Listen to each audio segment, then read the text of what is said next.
علمتنا إنك أنت العليم الحكيم. أما بعد فأعوذ بالله السميع العليم من الشيطان الرجيم. بسم الله الرحمن الرحيم.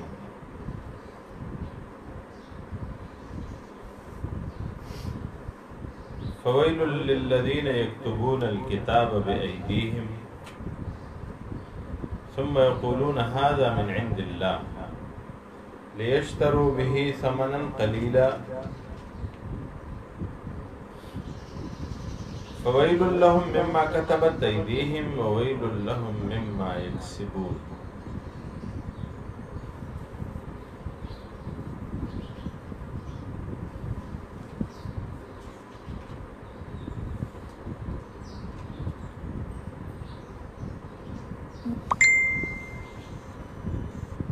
یہاں سے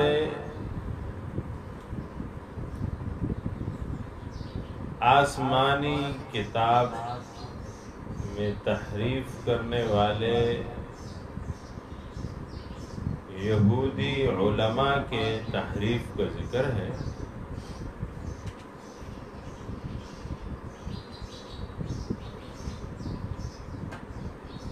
جن کی ڈھٹائی اپنی مثال آپ تھی.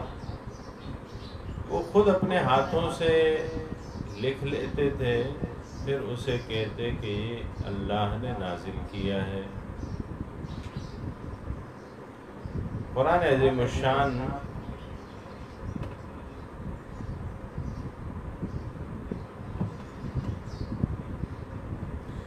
اس کو یوں بیان کرتا ہے.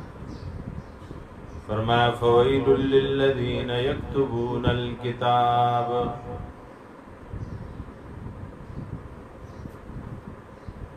فویل بس خرابی ہے. شیخ الانصاف معنی کا فویل بس ہلاکت ہے. للذین ان لوگوں کے لیے یکتبون الکتاب جو کتاب کو لکھتے ہیں بِأَيْدِيهِمْ اپنے ہاتھوں سے.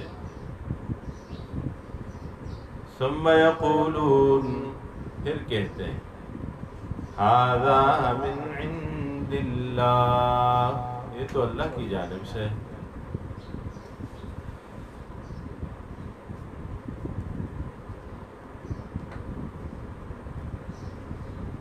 حضرت ابو سعید رضی اللہ تعالیٰ عنہ سے روایت ہے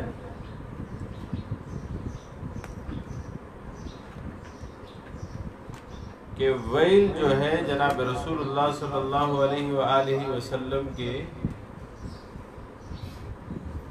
قول کی روشنی میں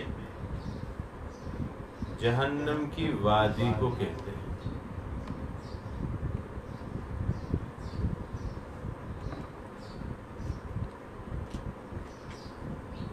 الاتقان فی علوم القرآن میں بھی اس کا تذکرہ ملتا ہے. فرمایا قال ویل واد فی جہنم. یہ جہنم کی ایک وادی ہے. یہوی فیہ الکافر 40 خریفا قبل ان یبلغ قعرہ. 40 سال گزر جائیں گے لیکن اس کی گہرائی تک نہیں پہنچ پائے گا اگر اس جہنم میں گرا دیا جائے تو.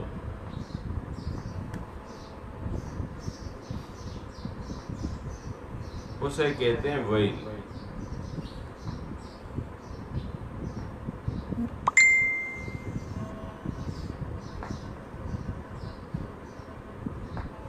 فویل للذین یکتبون الکتاب یہ لکھتے تھے کتاب.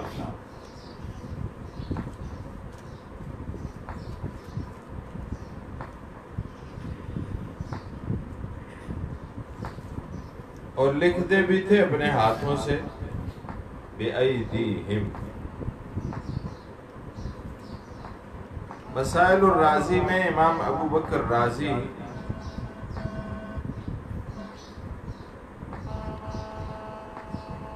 رحمت اللہ علیہ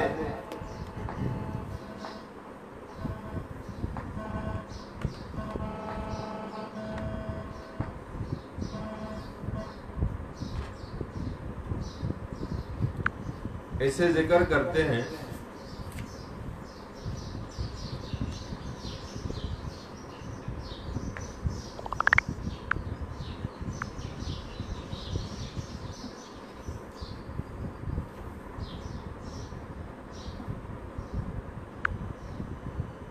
کہ اللہ جل شانہ نے یکتبون الکتاب بأیدیہم، بأیدیہم کے لفظ کو کیوں ذکر کیا؟ حالانکہ کتابت تو ید کے بغیر ہوتی نہیں، ہاتھ کے بغیر نہیں ہوتی، تو ہاتھوں کا ذکر کرنا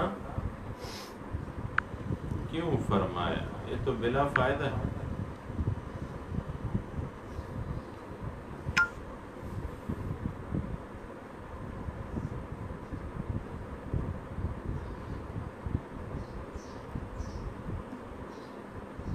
جواباً کہتے ہیں قلنا فائدتہ تحقیق و مباشرتہم ذالک، کیا ہے یہ تحریف ہے؟ لکھتے نہیں ہیں، صرف اپنے ہاتھوں سے لکھتے ہیں، مطلب اپنا آپ خود بنا کے لکھتے ہیں۔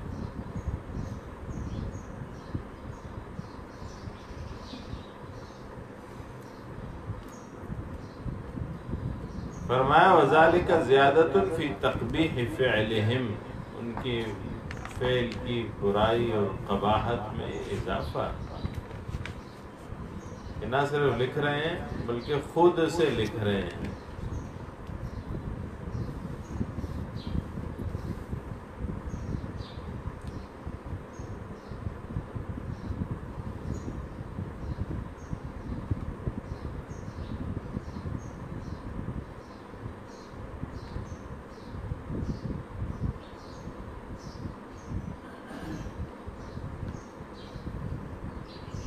فرمایا فإنه يقال كتب فلان كذا وإن لم يباشره بنفسه،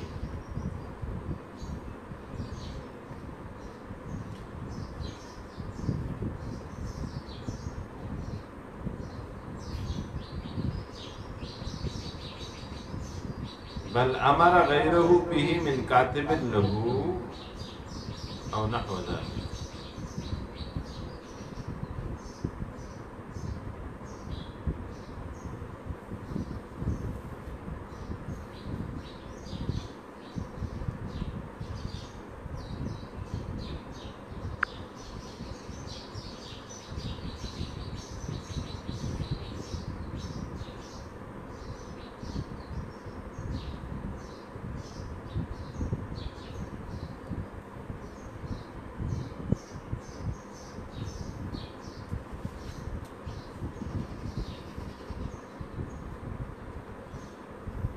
فرمایا فویل للذین یکتبون الکتاب بأیدیہم،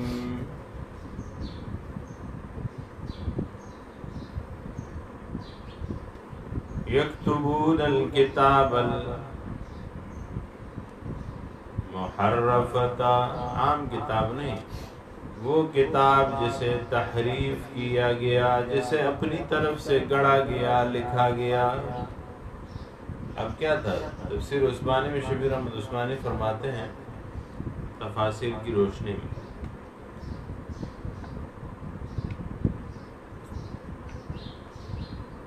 اپنی کتاب میں ان کے لکھا ہوا تھا جناب رسول اللہ صلی اللہ علیہ وسلم کے بارے میں، انہوں نے وہ کاٹ دیا اور اپنی طرف سے لکھ دیا۔ اب یہ تحریف لفظی، مثلا لکھا تھا کہ حضور صلی اللہ علیہ وسلم خوبصورت ہوں گے، انہوں نے وہ الفاظ کاٹ دیے۔ مثلا لکھا تھا کہ حضور صلی اللہ علیہ وسلم پیچوے بالوں والے ہوں گے، ان کے بال جو گھنگریالے ہوں گے، انہوں نے لکھ دیا سیدھے بالوں والے ہوں گے۔ وہاں لکھا تھا کہ ان کی سیاہ آنکھیں ہوں گی، انہوں نے لکھ دیا بھوری آنکھیں ہوں گی۔ وہاں لکھا تھا میانہ قد ہوگا، انہوں نے لکھ دیا کہ طویل القامت ہوں گے۔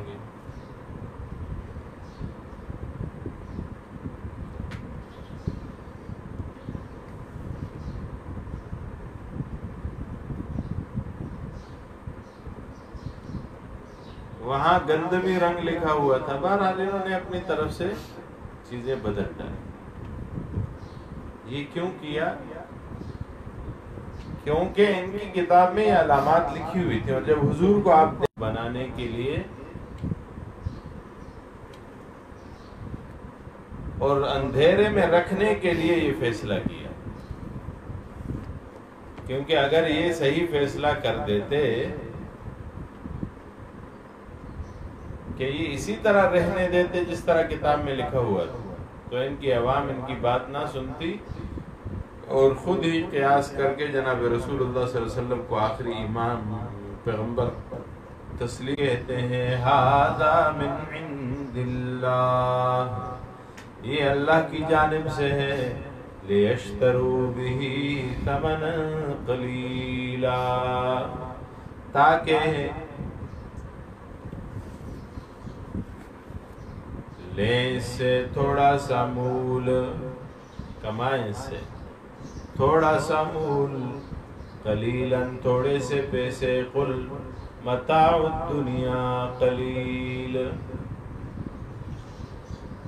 فویل لہم مما کتبت ایدیہم،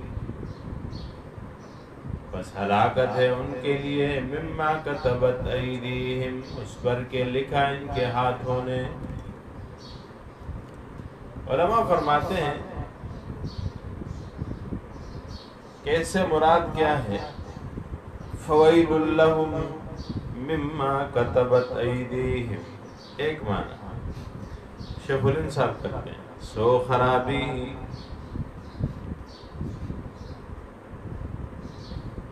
ہے ان کو اپنے ہاتھوں کے لکھے سے، فویل لہم مما کتبت ایدیہم، ان کے اپنے ہاتھوں کے لکھے سے انہیں خرابی ہے۔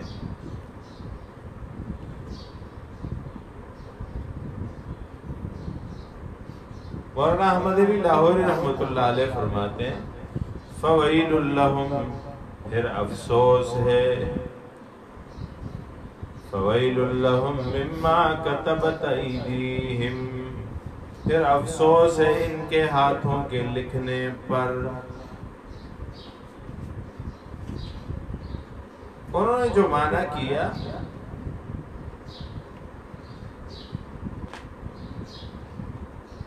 کہ جو خرابی بھی پیش آئے گی ان کو اپنے ہاتھوں کے لکھے سے پیش آئے گی، کیونکہ انہوں نے غلط لکھا ہے۔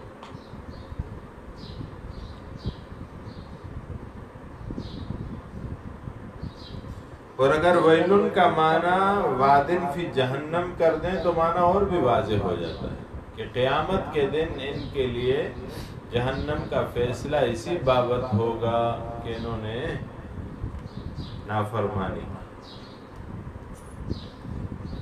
فرمایا وَوَيْلٌ لَهُم مِّمَّا يَكْسِبُونَ، اور ہلاکت ہے ان کے لیے مما، اس چیز سے، یکسبون، جو ایک کسب کرتے ہیں۔ اب لاہوری صاحب رحمۃ اللہ علیہ معنی کرتے ہیں کہ بس افسوس ہے ان کے لیے مما یکسبون، ان کی کمائی پر۔ شیخ الہند صاحب معنی کرتے ہیں اور خرابی ہے ان کو اپنی اس کمائی سے، انہی سے بھی ان کے لیے خرابی ہے اور ہلاکت ہے۔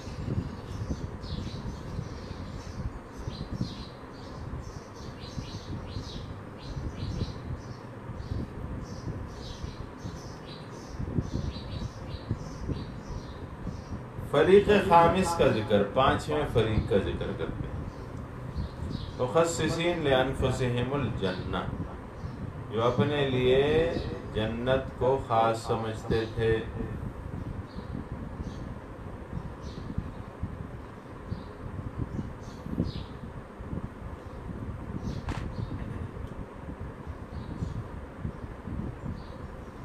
وقالوا، اور انہوں نے کہا، لن تمسنا النار، نہیں پہنچے گی ہمیں آگ، الا ایاما معدودات، مگر چند روز گنے چنے۔ گنے چنے دن کون سے تھے؟ مجاہد ابن عباس سے نقل کرتے ہیں ان الیہود کانوا یقولون، کہ یہود کہا کرتے تھے، ان هذه الدنیا 7000 سنہ، دنیا جو ہے 7000 سال کی ہے۔ وَإِنَّمَا نُعَذَّبُ بِكُلِّ أَلْفِ سَنَةٍ يَوْمًا فِي النَّارِ، اور ہمیں جہنم میں ہر 1000 کے بدلے 1 دن جلایا جائے گا۔ تو کتنے ہوئے؟ انما ہی 7 ایام، یہ 7 دن کا عذاب ہوگا۔ بعض ان میں سے کہتے تھے نہیں، ہم نے 40 دن گوشالہ پرستی کی، بچھڑے کی عبادت کی، تو ہمیں 40 دن سزا ملے گی، اس کے بعد ہمیں جنت میں ڈال دیا جائے گا۔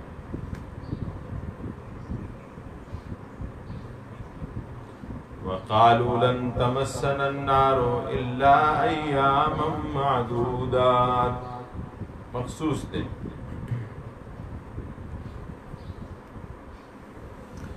قل کہہ دو اتخذتم، کیا تم لے چکے عند اللہ، اللہ کے ہاں سے عہدًا قرار، اللہ سے کوئی وعدہ لیا ہے؟ فَلَن يُخْلِفَ اللَّهُ عَهْدًا، اگر اللہ سے کوئی وعدہ لیا ہے تو پھر گھبراؤ مت، کیونکہ اللہ اپنے وعدے کی ہرگز مخالفت نہیں کرے گا۔ تمہیں پریشان ہونے کی ضرورت نہیں ہے۔ اللہ جل شانہ وعدہ وفا کرنے والے ہیں۔ فَلَن يُخْلِفَ اللَّهُ عَهْدًا، اللہ جل شانہ ہرگز مخالفت نہیں کریں گے اپنے وعدے کی۔ ام تقولون علی اللہ ما لا تعلمون، یا تم جوڑتے ہو، شیخ الہند صاحب معنی کر رہے ہیں، یا تم جوڑتے ہو علی اللہ، اللہ جل شانہ پر، ما لا تعلمون، ما لا تعلمون صحتہ، جس کے صحیح ہونے کا تم نہیں جانتے، ویسے ہی اپنی طرف سے کہہ رہے ہو۔ ایسی کوئی بات ہوئی بھی ہے یا نہیں؟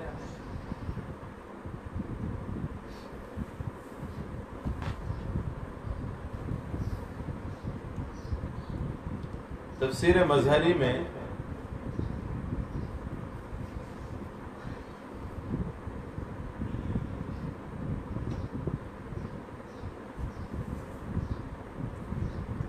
صاحب مظہری لکھتے ہیں، لن تمسنا النار الا ایاما معدودات قل اتخذتم عند اللہ عہدا فلن یخلف اللہ عہدا۔ وہ کہتے ہیں یہاں ذکر ہے المس، مس کا معنی ایصال الشیء بالبشر،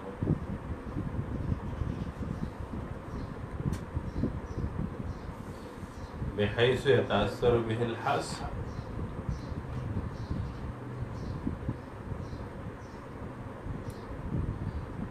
مس کہتے ہیں انسان کے بدن پر کسی چیز کے ٹچ ہونے۔ یہ کیا کہتے ہیں؟ لن تمسنا النار، آگ ہمیں چھوئے گی بھی نہیں، ٹچ بھی نہیں کرے گی، ہاں اتنے دن۔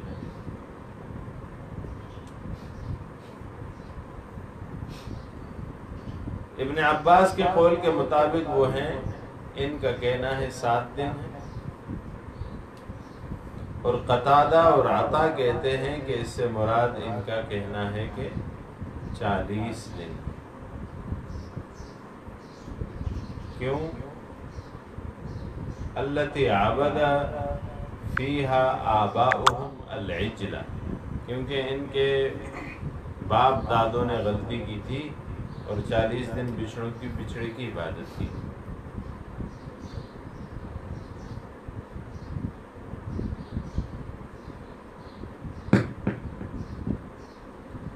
اور حسن اور ابو العالیہ کہتے ہیں، قالوا، انہوں نے کہا، ان ربنا عتب علینا فی امر فاقسم لیعذبنا 40 یوما فلن تمسنا النار الا 40 یوما تحلت القسم۔ کہتے ہیں کہ اللہ شانہ صرف اپنے قسم کو حلال کرنے کے لیے ہمیں 40 دن سزا دیں گے۔ تو اللہ نے ان کی تکذیب میں کہا، قل کہہ دیجئے یا محمد، اے محمد، اتخذتم، کیا تم نے پکڑا ہے اللہ جل شانہ کے ہاں وعدہ کوئی؟ اتخذتم عند اللہ عہدا، کیا تم نے پکڑا اللہ جل شانہ کے ہاں وعدہ؟ فلن یخلف اللہ عہدا، اگر ایسا ہے تو اللہ اپنے وعدے کی کبھی مخالفت نہیں کرے گا۔ یعنی اس کے اندر ایک محذوف مطلب بھی ہے، وہ کیا ہے؟ چھپا ہوا کہ تم تو کہتے ہو کہ اللہ جل شان نے ایسا، اللہ نے وعدہ کیا تو مخالفت نہیں کرے گا، لیکن اگر اللہ نے وعدہ نہیں کیا تو، اور تم اپنی طرف سے بنا رہے ہو تو ام تقولون علی اللہ، اشارہ کر دیا اس بات کی طرف کہ تم جھوٹ بول رہے ہو۔ اللہ فرماتے ہیں بلا من کسب سیئۃ، خبردار، بلا ہاں، جی ہاں، کیوں نہیں، ایسا ہی ہے، مطلب کیوں نہیں، جس نے کمایا گناہ کو، من کسب سیئۃ، سیئہ کہتے ہیں برائی کو، گناہ کو۔ ابن عباس اور مجاہد نے معنی کیا ہے کہ اس کا معنی ہے شرکن، من کسب سیئۃ اے من کسب شرکن وحاطت به خطیئتہ، اور اس کی خطاؤں نے اس کا احاطہ کر لیا، فاولئک اصحاب النار، یہی وہ لوگ ہیں جو جہنمی ہیں۔ ایک معنی۔ دوسرا معنی شیخ الہند صاحب کرتے ہیں یہی وہ لوگ ہیں جو دوزخ کے رہنے والے ہیں۔ جہنمی ہونا، دوزخی ہونا، یا جہنم میں رہنے والا ہونا، ان دونوں معنوں میں تھوڑا سا فرق ہے، سمجھیے، غور سے پتہ چلتا ہے۔ ایک تو آپ کہیں یہ دوزخی ہیں، مطلب ہمیشہ ہمیشہ کے دوزخی ہیں، جہنم میں ہی ہوں گے، یہ جہنمی ہیں، اور دوسرے وہ ہیں جو جہنم میں رہنے والے ہیں۔ عارضی طور پہ جہنم میں کچھ دنوں کے لیے رہنے والے ہیں، اور پھر ہو سکتا ہے کہ ان کے بارے میں کوئی رحم کا فیصلہ ہو، کرم کا فیصلہ ہو، اور پھر یہ جہنم سے نکل کر جنت میں چلے جائیں، عارضی طور پر رہنے والے۔ جیسے کوئی آدمی کرائے پر رہتا ہے، ایک آدمی ہوتا ہے مکان کا مالک، اور ایک ہوتا ہے کرائے پر رہنے والا۔ آپ کسی سے کہیں کہ یہ جو زمین ہے، یا یہ جو مکان ہے، یہ جو علاقہ ہے، اس میں فلاں آدمی رہتا ہے، کیسے رہتا ہے؟ کہتا ہے بس اس کی اپنی جگہ، حتیٰ کہ کچھ علاقے تو اس آدمی کے، ان لوگوں کے ناموں سے موسوم ہو جاتے ہیں، انہی کے ناموں سے پہچانے جاتے ہیں۔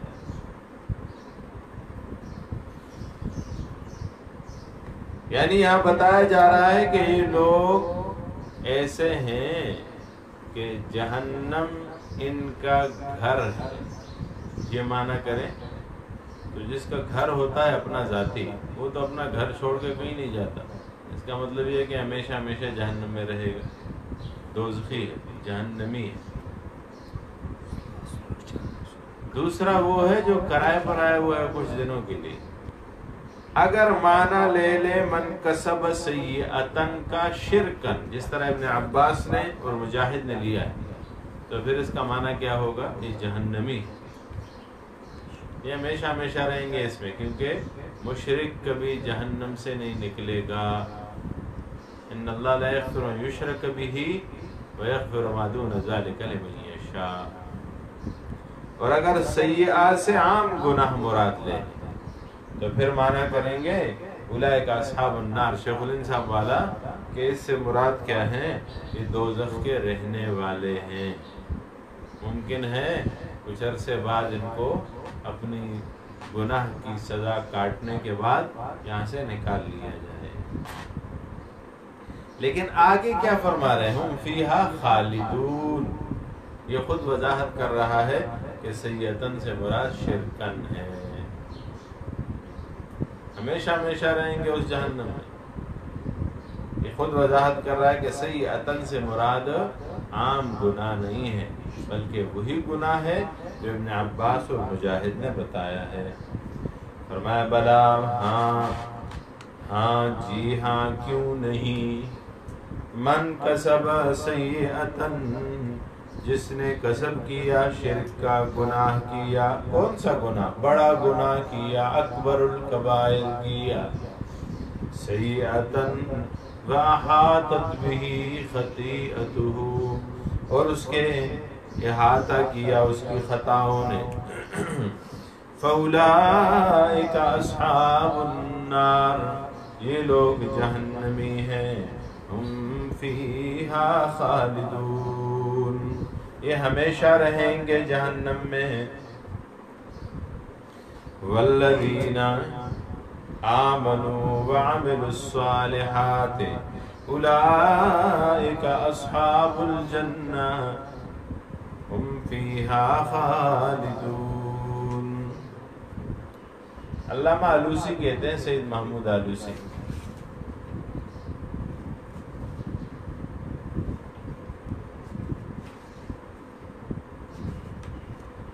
کہ عمل کو ایمان پہ عطف کیا، والذین آمنوا وعملوا الصالحات،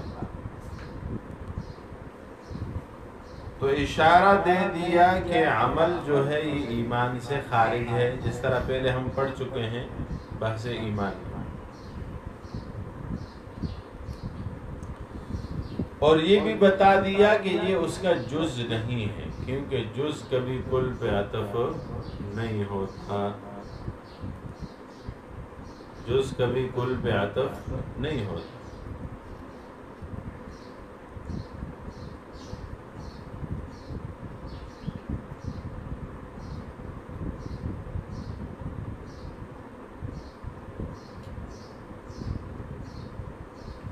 دوسرا نقطہ فرماتے ہیں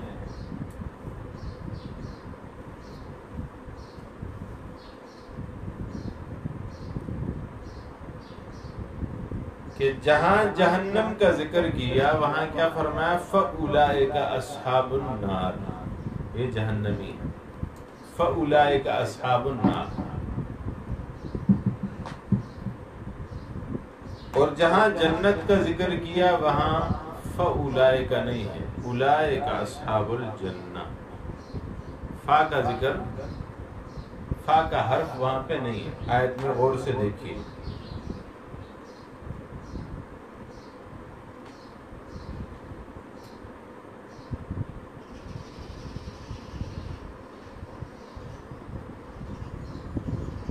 اس کا کیا مطلب ہے؟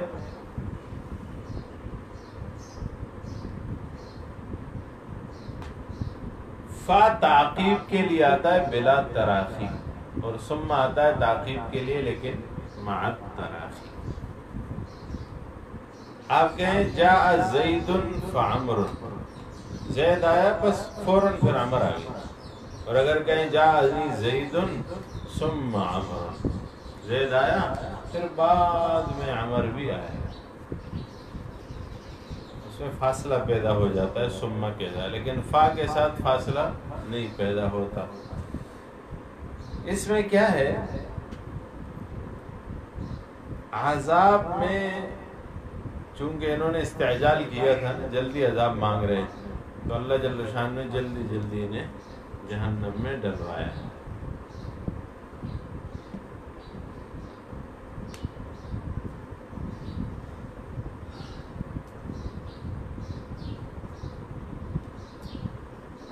اب اس میں ایک اور نقطہ ہے، نقطے میں نقطہ بتاتے ہیں علامہ سید محمود آلوسی، وہ فرماتے ہیں کہ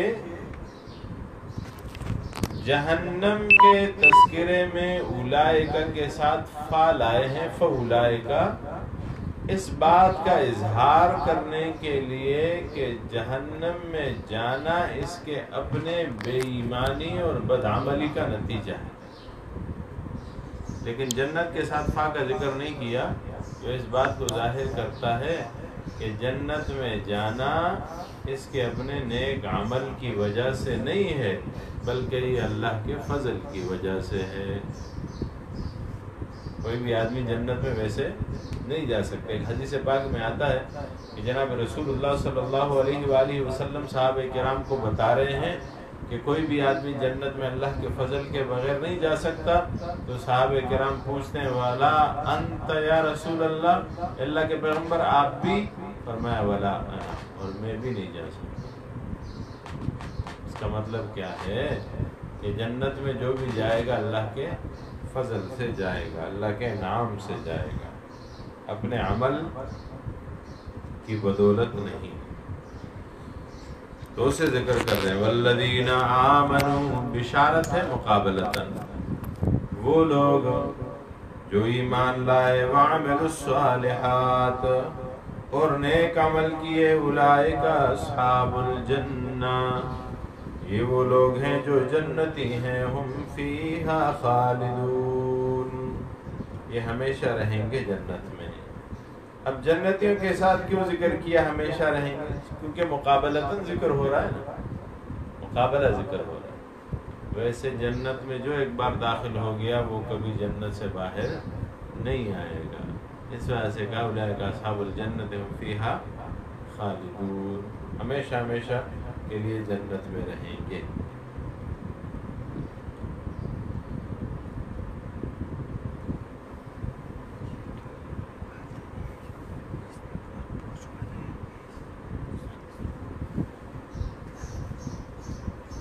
فرمایا وَإِذْ أَخَذْنَا مِيثَاقَ بَنِي إِسْرَائِيلَ,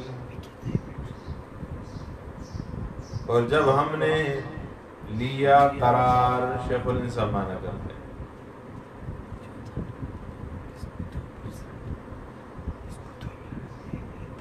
وَإِذْ أَخَذْنَا مِيثَاقَ بَنِي إِسْرَائِيلَ, جب ہم نے لیا وعدہ بنی اسرائیل سے, قرار بنی اسرائیل سے, کیا لا تعبدون الا اللہ, کہ اللہ کے ماں سوا کسی کی عبادت نہیں کرو گے. لا تعبدون الا اللہ, یہ تھے کیا کافر, ان کے آبا کیا تھے مفسد فسادی.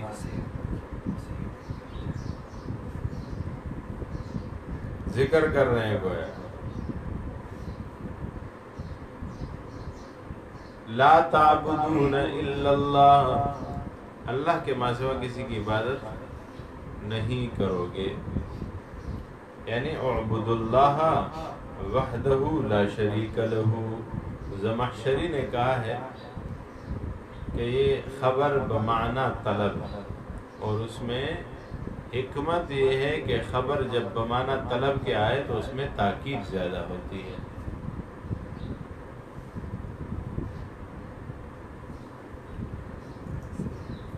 اسی کو حافظ عماد الدین ابن کثیر رحمۃ اللہ علیہ جلد 1 صفحہ 119 میں ذکر کرتے ہیں.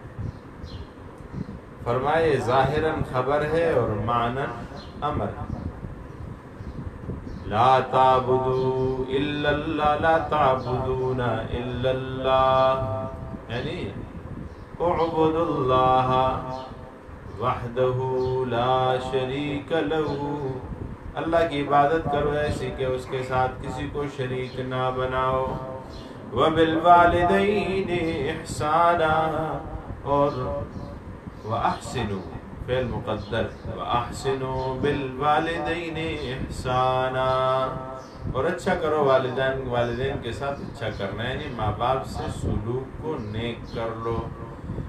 وذل القربى, قرابت داروں سے یعنی کنبے والوں سے, والیتامی, یتیموں سے, والمساکین, مسکینوں سے, محتاجوں سے.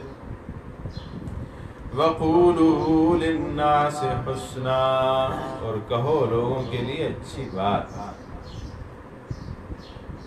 وقولوا للناس حسنا اے ذا حسن, وقولوا للناس قولا ذا حسن, لوگوں کے ساتھ بات کرو ایسی بات جو خوبصورت بات, یہ مبالغہ کے لیے. قول کو ہی قول حسن قرار دے دی. جیسے لوگ کہتے ہیں نا کہ زید عادل، زید عادل. لیکن کبھی کبھی کیا کہتے ہیں زید عادل. زید عادل نہیں، زید عادل ہے، زید انصاف ہے، انصاف کرنے والا نہیں. یہ مبالغہ ہوتا ہے.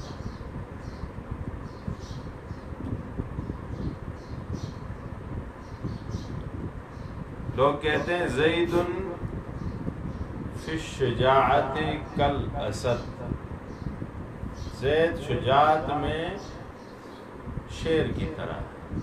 کبھی کبھی مبالغہ میں کیا کہتے ہیں زید، کبھی کہتے ہیں زید کالاسد، شجاعت ذکر نہیں کرتے، کالاسد. کبھی کہتے ہیں زید اسد، زید شیر ہے، مبالغہ ہے. زید عدل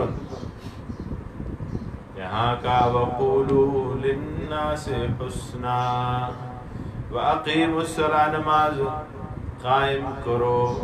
شیخ الہند صاحب معنی کرتے ہیں اس کا عجیب، جس میں معنی استقبال کا کوٹ کوٹ کے بھرا ہوا ہے. دیکھیے فرمایا وقولوا للناس حسنا، اور کہیو نیک بات، کہیو یعنی آئندہ بھی کہتے رہیو. وَأَقِيمُوا الصَّلَاةَ، اور قائم رکھیو نماز. وَآتُوا الزَّكَاةَ، اور دیتے رہیو زکوٰۃ. ثُمَّ تَوَلَّيْتُمْ إِلَّا قَلِيلًا مِّنكُمْ، پھر تم پھر گئے اس سے مگر تھوڑے سے لوگ. وَأَنْتُمْ مُعْرِضُونَ، تم ہی ہو پھرنے والے، کیونکہ تم اپنے وعدے کر تو دیتے ہو لیکن بعد میں پھر مڑ جاتے ہیں. وَإِذْ أَخَذْنَا مِيثَاقَ بَنِي إِسْرَائِيلَ، یہ خطاب ہے تیسرا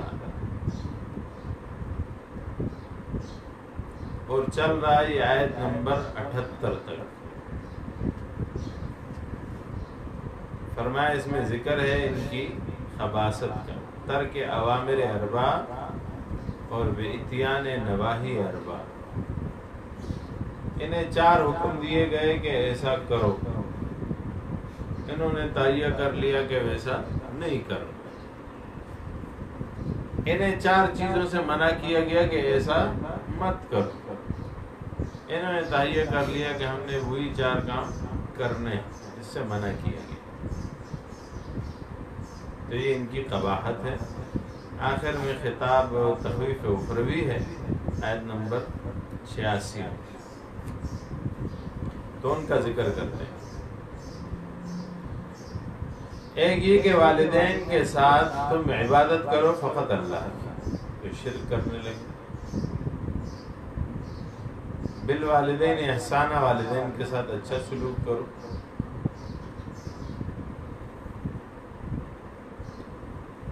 یہ لوگ انبیاء کرام کے ساتھ اچھا سلوک نہیں کرتے تھے، یعنی ہر بزرگ اور ہر بڑے آدمی کے ساتھ ان کا وتیرہ اور طریقہ جو ہے وہ صحیح نہیں تھا.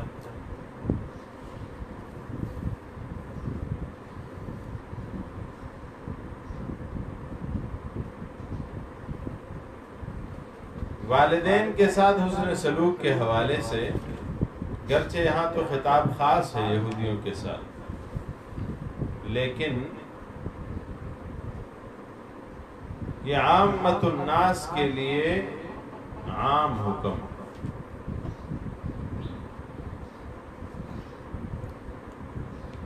اولاد کے ماں باپ پر اور ماں باپ کے اولاد پر کچھ حقوق ہیں. ماں باپ کا پہلا حق کیا ہے کہ ان کو ماں باپ کا مقام اور منصب اور وہ احترام دیا جائے جس سے وہ لائق ہے.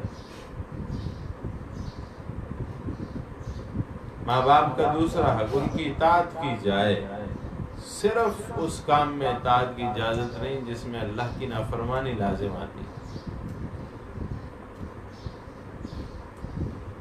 اس کے علاوہ ہر کام کیا. حدیث پاک میں آتا ہے کہ اگر وہ آپ کو کہیں کہ اپنا مال سارا کا سارا ہلاک کر دو تو ہلاک کر دو، ماں باپ کے حکم کو نہیں توڑنا. اگر وہ آپ کو کہیں کہ اپنی بیوی کو طلاق دے دو، آپ کو وجہ نہیں معلوم اور ماں باپ کا مطالبہ ہے تو دے دو. مال کی ہلاکت پہ اگر کوئی سزا ہوگی تو وہ انہیں ہوگی، بیوی کے طلاق کرنے پہ اگر کوئی سزا ہوگی تو انہیں ہوگی، لیکن اگر آپ نے ان کے شدید مطالبے کے باوجود بھی ایسا نہیں کیا تو آپ سے پوچھا جائے گا کہ آپ نے والدین کی فرما برداری کیوں نہیں کی۔ اب علماء فرماتے ہیں کہ اس میں ایک درمیانہ رستہ ہے کہ آپ دور جدید ہیں، لوگ سوچتے ہیں کہ بیوی کو کیوں چھوڑیں بھائی، اتنی مشکلوں سے شادی کی ہے،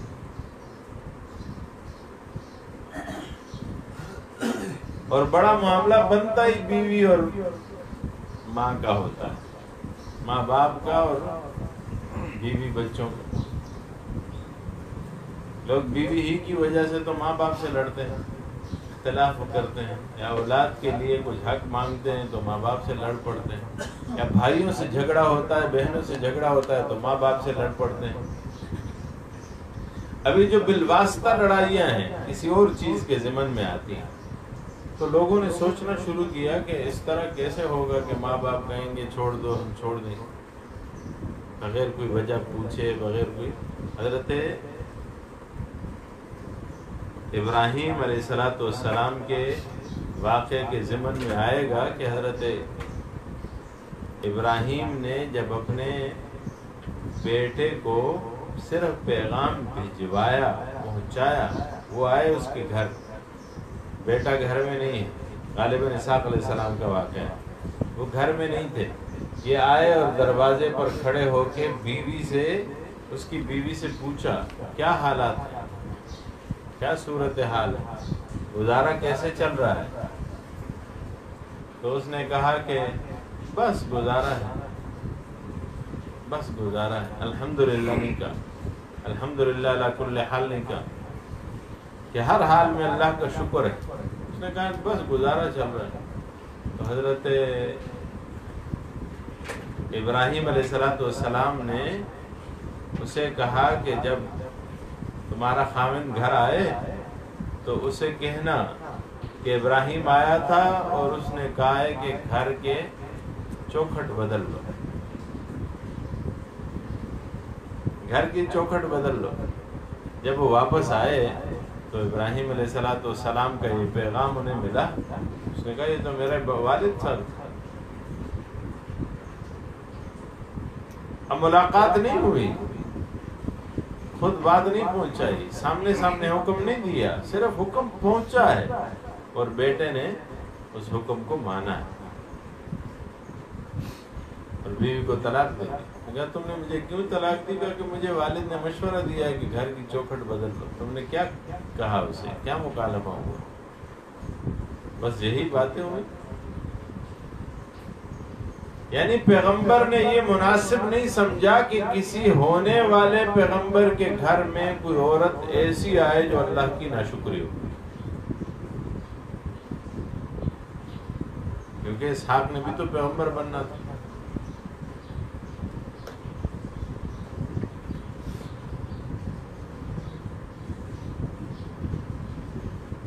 پھر کچھ عرصہ بعد آئے ہوئے دوسری شادی کی، پھر تشریف لائے تو دیکھا جب اسحاق علیہ السلام گھر میں نہیں ہے، پوچھ لیا کیسے حالات، نے کہا الحمدللہ بہت اچھے ہیں، حالانکہ حالات تو ہوئی۔ تو خاوند آیا، کہا کہ اسے جواب دینا کہ ابراہیم آیا تھا اور کہہ رہا تھا کہ اس چوکھٹ کو مضبوطی سے تھامے رکھو، یعنی یہ بیوی اچھی ہے۔ باہر کیف عورتوں کے اپنے حقوق ہیں، لیکن ماں باپ کے سامنے اگر رکھ لیا جائے تو پھر ان کے حقوق ثانوی ہو جاتے ہیں، دوسرے درجے پہ چلے جاتے ہیں، پہلے درجے کے نہیں رہتے۔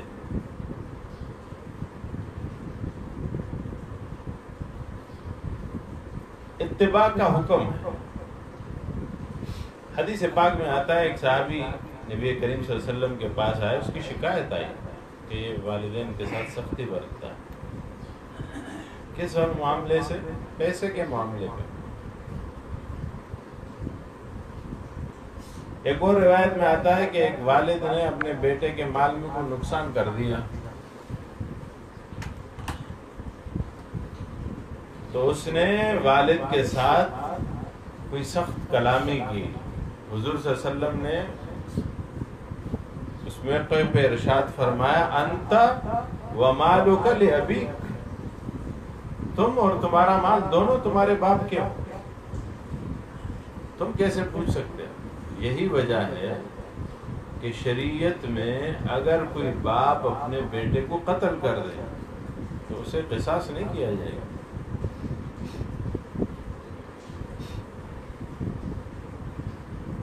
اسے قصاص نہیں کیا جائے گا اس کے بدلے. انت ومالک لابیک، تو اور تمہارا مال تمہارے باپ کا ہے. اگر والدین سامنے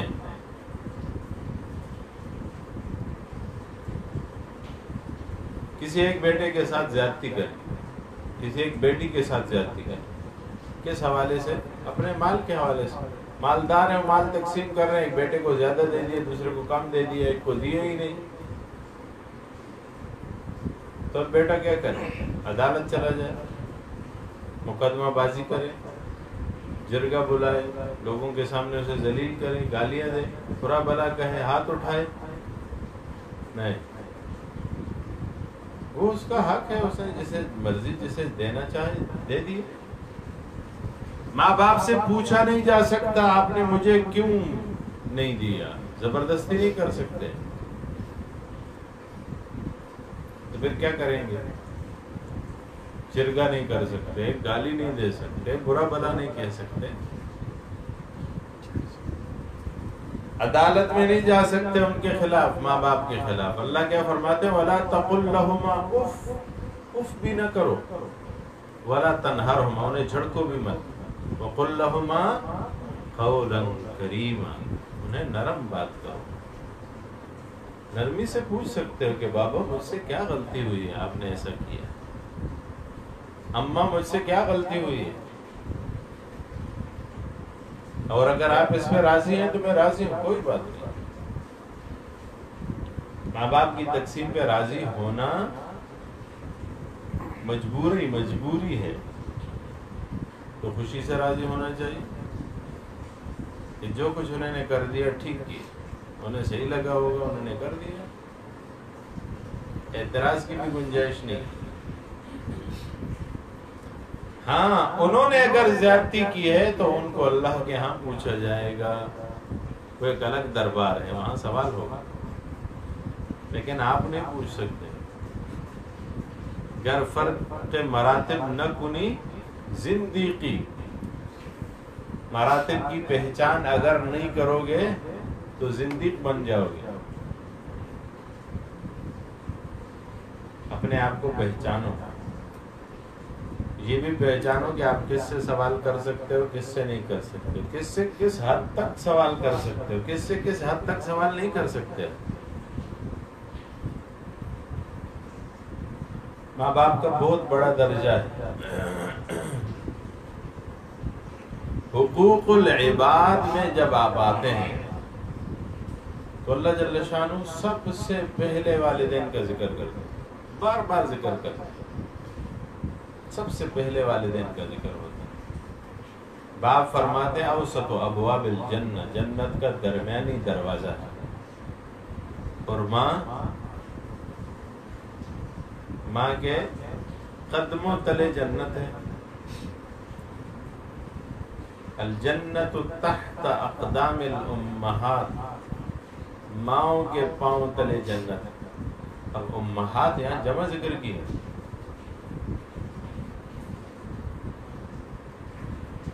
کیوں؟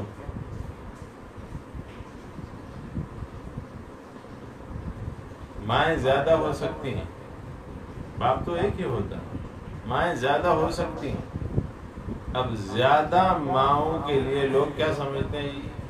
یہ میری سگی ماں ہے، یہ وہ دوسری والی ماں ہے، تو دوسری والی ماں کو صحیح ٹکا کے گالیاں دیتے ہیں، برا بلا کہتے ہیں، اسے ماں نہیں سمجھتے، دشمن سمجھتے ہیں۔ حدیث میں ہے الجنت تحت اقدام الامہات، پیدا تو آپ ایک ہی ماں سے ہوئے ہیں نا، تو امہات کیوں فرمایا؟ اس وجہ سے کہ ساری ماں کو ایک نظر سے دیکھو، اور ہر ماں کے پاؤں تلے جنت ہے، یہ سمجھایا جا رہا ہے۔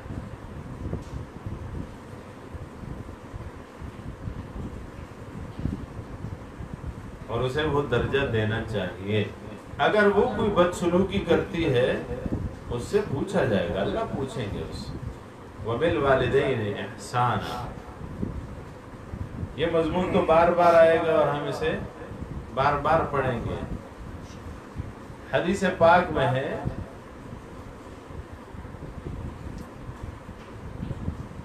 کہ والدین کا جو نافرمان ہوتا ہے اس کی دعا قبول نہیں ہوتی۔ حدیث پاک میں ہے کہ جن لوگوں سے اللہ نفرت کرتا ہے، پسند نہیں کرتا، ان لوگوں میں ایک وہ آدمی ہے جو ماں باپ کا نافرمان۔ حدیث پاک میں آتا ہے کہ شب برات میں، یہ جو شعبان کی 15ویں رات ہوتی ہے، اس 15ویں رات میں اللہ جل شانہ سارے لوگوں کو معاف کر دیتے ہیں، چند لوگوں کو معاف نہیں کرتے، ان میں ایک وہ آدمی ہے جو ماں باپ کا نافرمان۔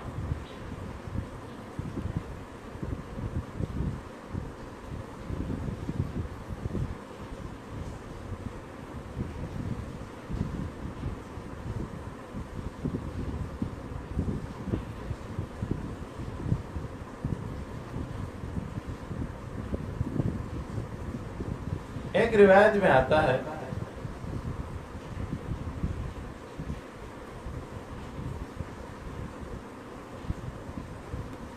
کہ اللہ کی رضا آپ کے والد کے راضی ہونے میں ہے، اور اللہ کا غصہ آپ کے والد کے غصہ ہونے میں ہے۔ اگر آپ کا والد آپ پہ ناراض ہے تو آپ کا اللہ بھی آپ پہ ناراض ہے، یہ سمجھ لیجیے۔ اور اگر آپ کا والد آپ سے راضی ہے، والد سے مراد والدین دونوں، ذکر ایک کا کیا جاتا ہے بعض اوقات، یعنی اگر والدین آپ کے راضی ہیں تو اللہ آپ سے راضی ہے، والدین ناراض ہیں تو سمجھ لیجئے کہ اللہ ناراض ہے۔ اب کسی اور چیز کے ڈھونڈنے کی ضرورت نہیں ہے، اپنے ماں باپ کو راضی رکھیے، چاہے جس حال میں بھی ہو انہیں راضی رکھیے۔ اگر آپ کے ماں باپ مشرک ہیں، کافر ہیں، غیر مسلم ہیں، تب بھی ان کے وہی حقوق ہیں جو مسلمان ماں باپ کے ہوتے ہیں۔ آپ ان کے حکم سے نماز نہیں چھوڑ سکتے، کلمہ نہیں چھوڑ سکتے، لیکن ان کی خدمت نہیں ترک کر سکتے، ان کی خدمت جاری رکھنی پڑے گی، ان کے وہ احکامات ماننے پڑیں گے جو شریعت کے ساتھ متصادم نہیں ہیں۔ ہاں جی، وَبِالْوَالِدَيْنِ إِحْسَانًا، والدین کے ساتھ اچھا سلوک کرو۔ احسنوا بالوالدین احسانا وذی القربى، یہ بھی حقوق العباد ہے، قرابت داروں کے ساتھ اچھا سلوک رکھو، کیونکہ قرابت داری جو ہے آپ کو اپنی مرضی سے نہیں ملی، اللہ کی پسند سے ملی۔ کسی کو یہ اختیار نہیں دیا گیا پیدا کرنے سے پہلے، اللہ جل شانہ نے یہ اختیار نہیں دیا کہ اسے کون سے خاندان میں، کون سی نسل میں، کون سے علاقے میں، کون سی زبان کے ساتھ، کون سے گھر میں، کون سے بہن بھائیوں کے درمیان پیدا کرنا ہے، یہ اللہ نے اپنی مرضی سے کیا ہے۔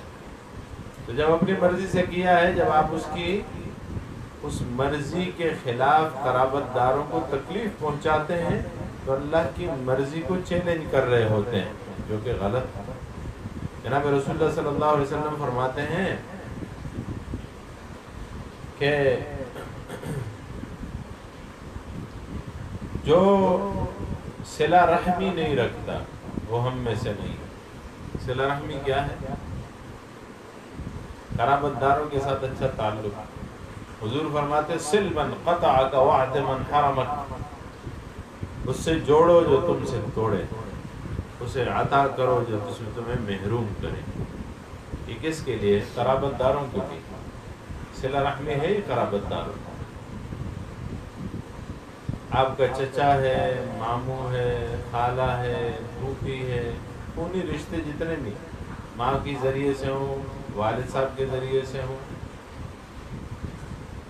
یا اپنی اولاد، اوپر کے رشتے میں نیچے کے رشتے میں، جتنے خونی رشتے ہیں ان کا زیادہ خیال رکھنے کا حکم دیا گیا ہے.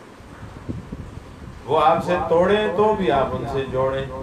یہ خونی رشتے کی کا حق. وذی القربی والیتامی، اور یتیموں کا خیال رکھیں. حدیث پاک میں آتا ہے جو یتیم کا خیال رکھتا ہے، حضور فرماتے ہیں انا وکافل الیتیم کہاتین، میں اور یتیم کی کفالت کرنے والا جنت میں ایسے رہیں گے. ایسے اس سے بڑا کیا نام ہے؟ یتیم کی کفالت کرنے والے. یتامہ یتیم کی جمع ہے. یتیم کسے کہتے ہیں؟ من مات والدہ وہو صغیر غیر بالغ، جس کا والد وفات پا جائے اور وہ چھوٹا ہو نابالغ، وہ یتیم ہوتا ہے. وگرنہ تو ماں باپ تو سب کے مرتے ہیں. اگر کوئی آدمی بالغ ہے اور اس کا ماں باپ مر گئے، والد وفات پا گئے، تو اسے یتیم نہیں کہیں گے اگر وہ بالغ ہے. ہاں، نابالغ کو یتیم کہیں گے. والیتامی والمساکین، مساکین مسکین کی جمع ہے، محتاج کو کہتے ہیں. ایک قول یہ ہے کہ اس کے پاس ایک دن ایک رات کا کھانا ہو. دوسرا قول یہ ہے کہ مسکین اسے کہتے ہیں جس کے پاس 2 دن 2 رات کا کھانا ہو. تیسرا قول یہ ہے کہ مسکین اسے کہتے ہیں جس کے پاس 1 یا 2 لقمے ہوں، یعنی اس کے سوا اس کے پاس کچھ نہ ہو. وَقُولُوا لِلنَّاسِ حُسْنًا، اب عام لوگوں کی بات آ گئی. لوگوں کے ساتھ بھی اچھی بات کرو.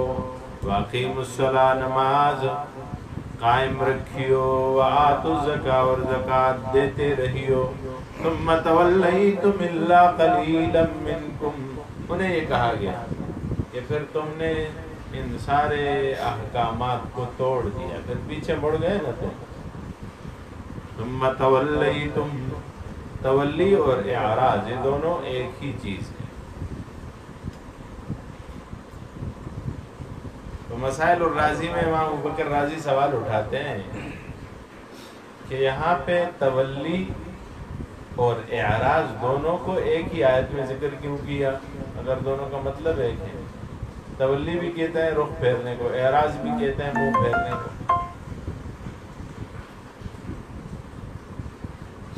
تو دونوں کو ایک جگہ کیوں ذکر کیا؟ ثم تولیتم من بعد الا قلیلا منکم وانتم معرضون، پھر تم رخ پھیرنے والے تھے مگر تھوڑے سے لوگ تم میں سے.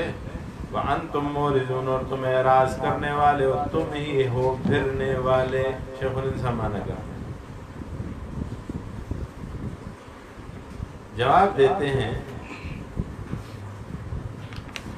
کہ ثم تولیتم عن الوفاء بالمیثاق والعہد،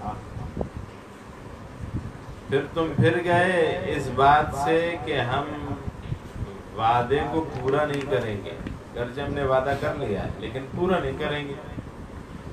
وَأَنْتُمْ مُعْرِضُونَ وَأَنْتُمْ مُعْرِضُونَ عَنِ الْفِكْرِ وَالنَّظَرِ فِي عَاقِبَةِ ذَلِكَ، تم فکر و نظر کے لحاظ سے اعراض کرنے والے تھے کہ اس کا نتیجہ کیا نکلنے والا ہے. فرمایا وَإِذْ أَخَذْنَا مِيثَاقَكُمْ، جب ہم نے پکڑا تم سے وعدہ، میثاقکم وعدہ لیا تمہارا، کیا؟ لا تسفکون دماءکم، کہ نہ کرو گے خون آپس میں، ایک دوسرے کا خون نہیں بہاؤ گا. ولا تخرجون انفسکم، اور لا تخرجون انفسکم، اور نہ نکال دو گے اپنوں کو اپنے وطن سے، انفسکم من دیارکم، ثم اقررتم پھر تم نے اقرار کر لیا وانتم تشہدون اور تم مانتے ہو کہ تم نے اقرار کیا.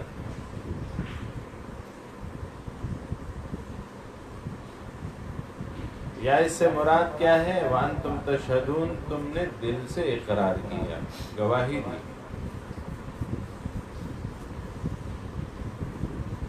ثم انتم ہؤلاء، پھر تم وہ لوگ ہو تقتلون انفسکم، ویسے ہی خون کرتے ہو آپس میں، وتخرجون فریقا منکم من دیارہم، اور نکال دیتے ہو اپنے ایک فرقہ کو اس کے وطن سے، تظاہرون علیہم بالاسم والعدوان، چڑھائی کرتے ہو ان پر ظلم، گناہ اور ظلم سے. وَإِن يَأْتُوكُمْ أُسَارَىٰ تُفَادُوهُمْ، اور اگر وہی آئیں تمہارے پاس کسی کے قیدی ہو کر تو ان کا بدلہ دے کر چھڑاتے ہو. وَإِن يَأْتُوكُمْ أُسَارَىٰ تُفَادُوهُمْ وَهُوَ مُحَرَّمٌ عَلَيْكُمْ إِخْرَاجُهُمْ، حالانکہ حرام ہے تم پر ان کا نکال دینا. افتؤمنون ببعض الکتاب، کیا تم ایمان رکھتے ہو؟ حمزہ استفہامی، حمزہ جو ہے انکار کے لیے، انکار توبیخی. افتؤمنون ببعض الکتاب، کیا تم انکار کرتے ہو؟ یعنی کرتے ہو کیا تم بعض کتاب کو مانتے ہو؟ وتکفرون ببعض، اور بعض کا انکار کرتے ہو.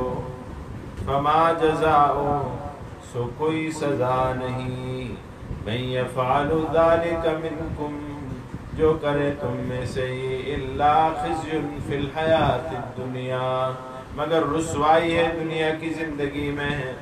ویوم القیامت، اور قیامت کے دن یردون، پہنچائے جائیں گے الی اشد العذاب، سخت سے سخت عذاب میں. وما اللہ بغافل عما تعملون، نہیں اللہ جل شانہ بے خبر تمہارے کاموں سے جو تم کرتے ہو. فرمایا وَإِذْ أَخَذْنَا مِيثَاقَكُمْ لَا تَسْفِكُونَ دِمَاءَكُمْ، ہم نے تم سے وعدے پکڑے کہ تم کیا نہیں کرو گے؟ وعدہ خلافی نہیں کرو گے، خون ناحق نہیں بہاؤ گے، جلا وطنی کی ممانعت ہو گئی. یہود نے کیا کیا ہے؟ شکنی کی، وعدے توڑے. مدینہ منورہ میں یہود کے دو بڑے گروہ، ایک تھا بنو قریظہ اور ایک بنو نذیر. یہ دونوں آپس میں لڑا کرتے تھے. مشرکین مکہ میں بھی، مشرکین مدینہ میں بھی دو فرقے تھے، ایک تھا اوس اور ایک تھا خزرج. یہ دونوں بھی آپس میں لڑتے رہتے تھے. بنو قریظہ اوس کے موافق ہوئے اور بنو نذیر خزرج کے. انہوں نے آپس میں دوستیاں کر لی. وہ کہتے ہیں نا کہ دوستی کی بھی کئی قسمیں ہوتی ہیں. کہتے ہیں کہ دوست کا دوست بھی دوست ہوتا ہے، اور دوست کا دشمن بھی دشمن ہوتا ہے، اور دشمن کا دشمن بھی دوست ہوتا ہے، اور دشمن کا دوست بھی دشمن ہوتا ہے. تو انہوں نے وہ والی دوستی کی. اوس اور خزرج نے، چونکہ آپس میں دشمنی تھی ان کی، تو بنو قریظہ اور بنو نذیر کی آپس میں دشمنی تھی. ایک گروہ نے ایک گروہ جوائن کر لیا، دوسرے نے دوسرا گروہ جوائن کر لیا. کہ جب ان کو آپس میں لڑائی ہوتی تھی نا اوس و خزرج کی، تو یہ بنو قریظہ اور بنو نذیر کی لڑائی کے ضمن میں ایک دوسرے سے اپنا غصہ اتار لیتے ہیں۔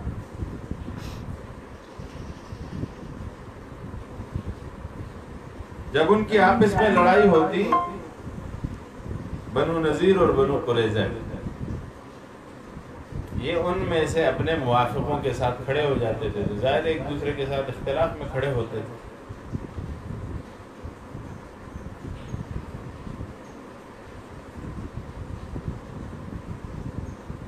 تو پھر کیا کرتے تھے؟ لڑائی ہوتی، لڑائی ہونے کے بعد ظاہر ہے کچھ نہ کچھ نتیجہ نکلتا ہے، ایک گروہ جیتتا ہے، دوسرا گروہ ہارتا ہے۔ تو جب ایک گروہ دوسرے گروہ پر غلبہ پاتا تو کمزوروں کو جلا وطن کرتے تھے، ان کے گھر ڈھاتے تھے، اور اگر کوئی قیدی ہو کر پکڑا آتا تو سب مل کر مال جمع کر کے اس کا بدلہ دے کر اسے قید سے چھڑاتے تھے، جیسا کہ آیت میں ذکر ہو۔ دوسری آیت میں ذکر ہے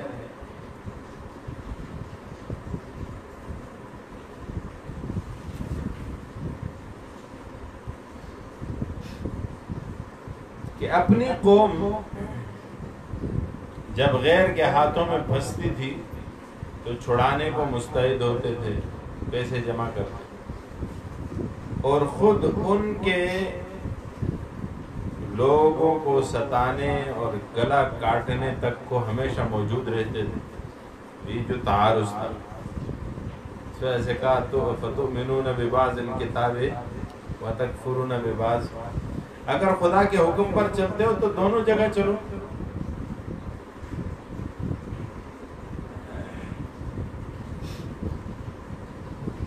یعنی یہ بات بھی یہاں سے کھلتی ہے کہ تم خدا کے کچھ باتیں مانتے ہو جو تمہیں لگتا ہے کہ تمہارے نفع کی باتیں، اور کچھ باتوں کو نہیں مانتے جو تمہیں لگتا ہے کہ بظاہر تمہارے نفع کی نہیں ہے۔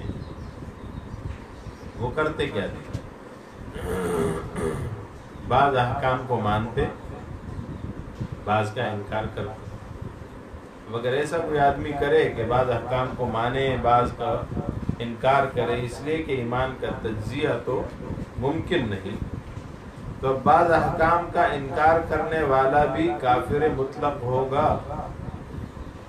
صرف بعض احکام پر ایمان لانے سے کچھ بھی ایمان نصیب نہیں ہوگا۔ اس آیت سے معلوم ہوتا ہے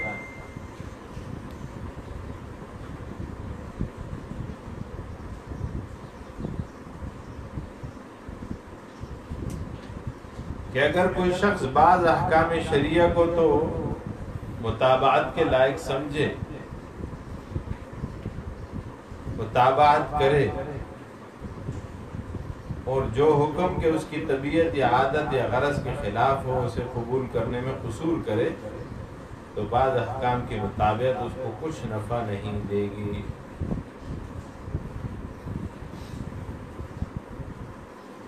چنانچہ ان چیزوں کا ذکر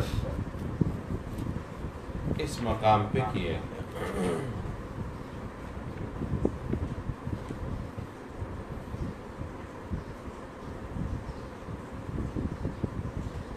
فرمایا ثم انتم هؤلاء تقتلون انفسکم، تم اپنے لوگوں کو قتل کرتے تھے، یعنی ایک دوسرے کے ساتھ جھگڑتے تھے، ہم نے پڑھ لیا۔ وَتُخْرِجُونَ فَرِيقًا مِّنكُم مِّن دِيَارِهِمْ، اور نکالتے تھے اپنے لوگوں کو ان کے گھروں سے۔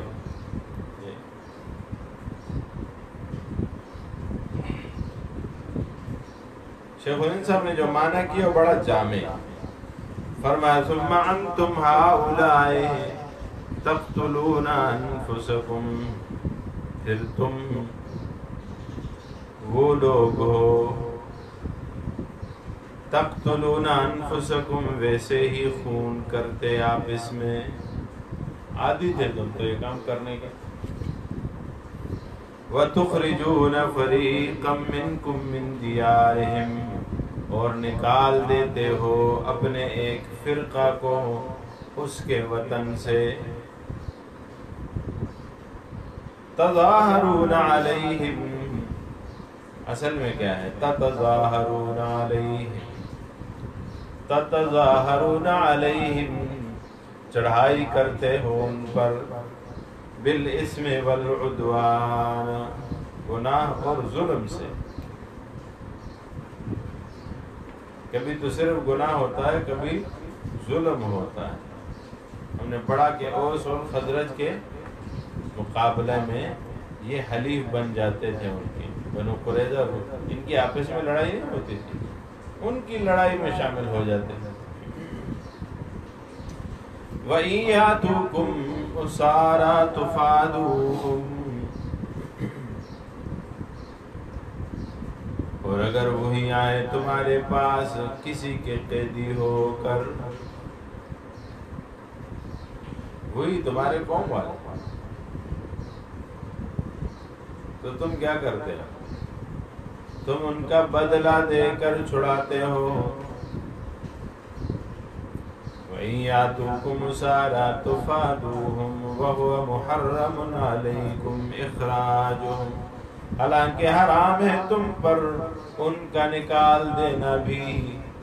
اپنوں کو پروٹیکٹ کرتے ہو، جو اپنا خاندان ہے، اور ان والے کو سزا دیتے ہو، ہر وقت ان کو مارنے کے لیے تیار رہتے ہو، یہ تو غلط ہے۔ حالانکہ حرام ہے تم پر ان کا نکالنا بھی۔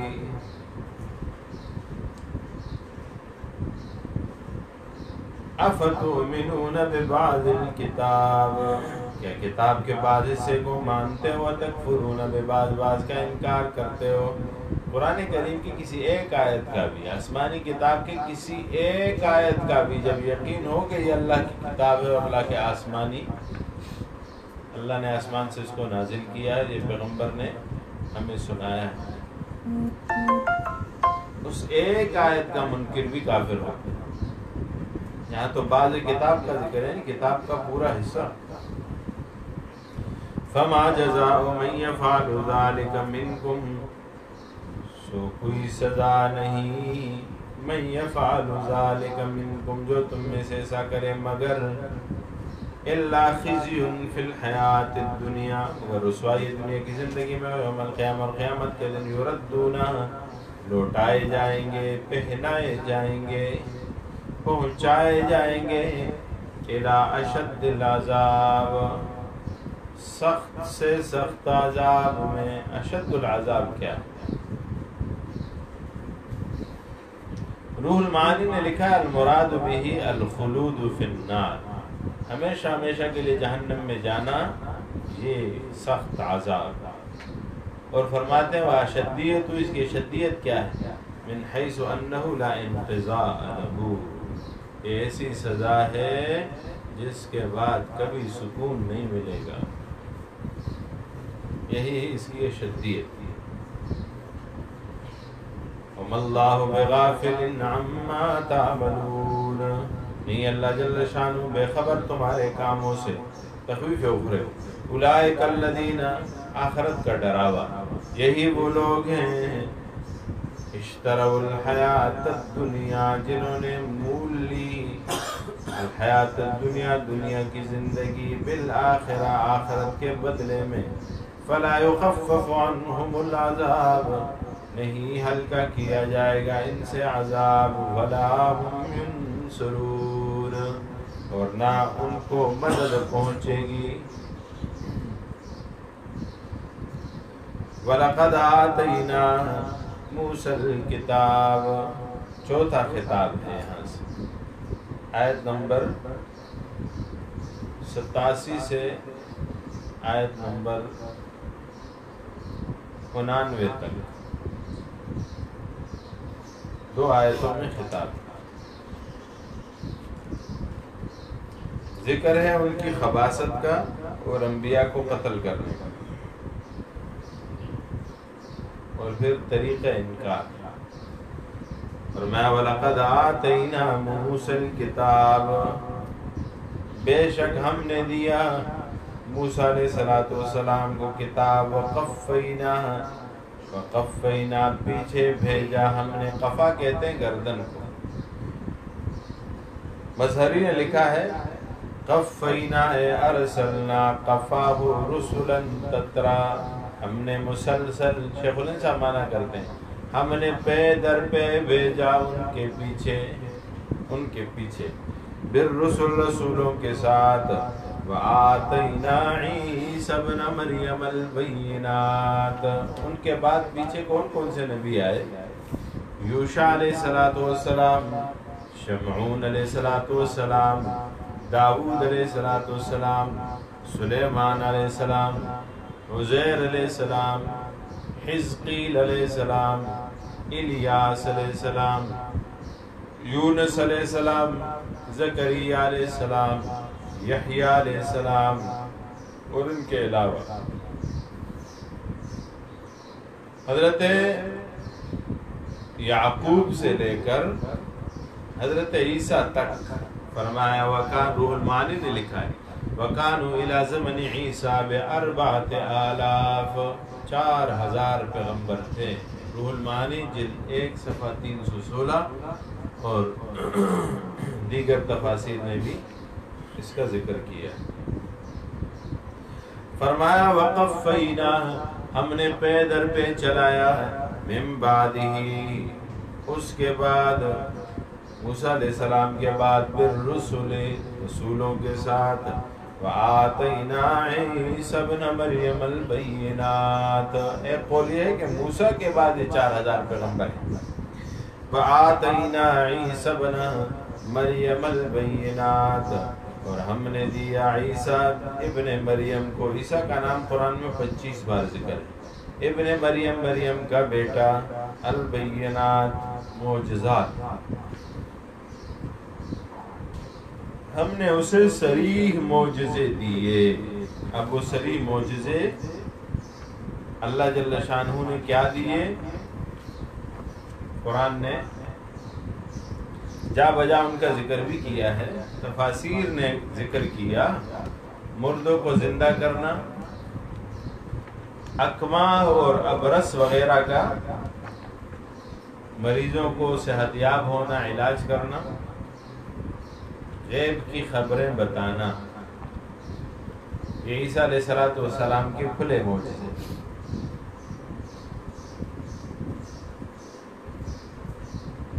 اور یہاں ذکر ہے وَأَيَّدْنَاهُ بِرُوحِ الْقُدُسِ، اور ہم نے اس کی تائید کی روح القدس کے ساتھ۔ روح القدس کہتے ہیں حضرت جبریل کو،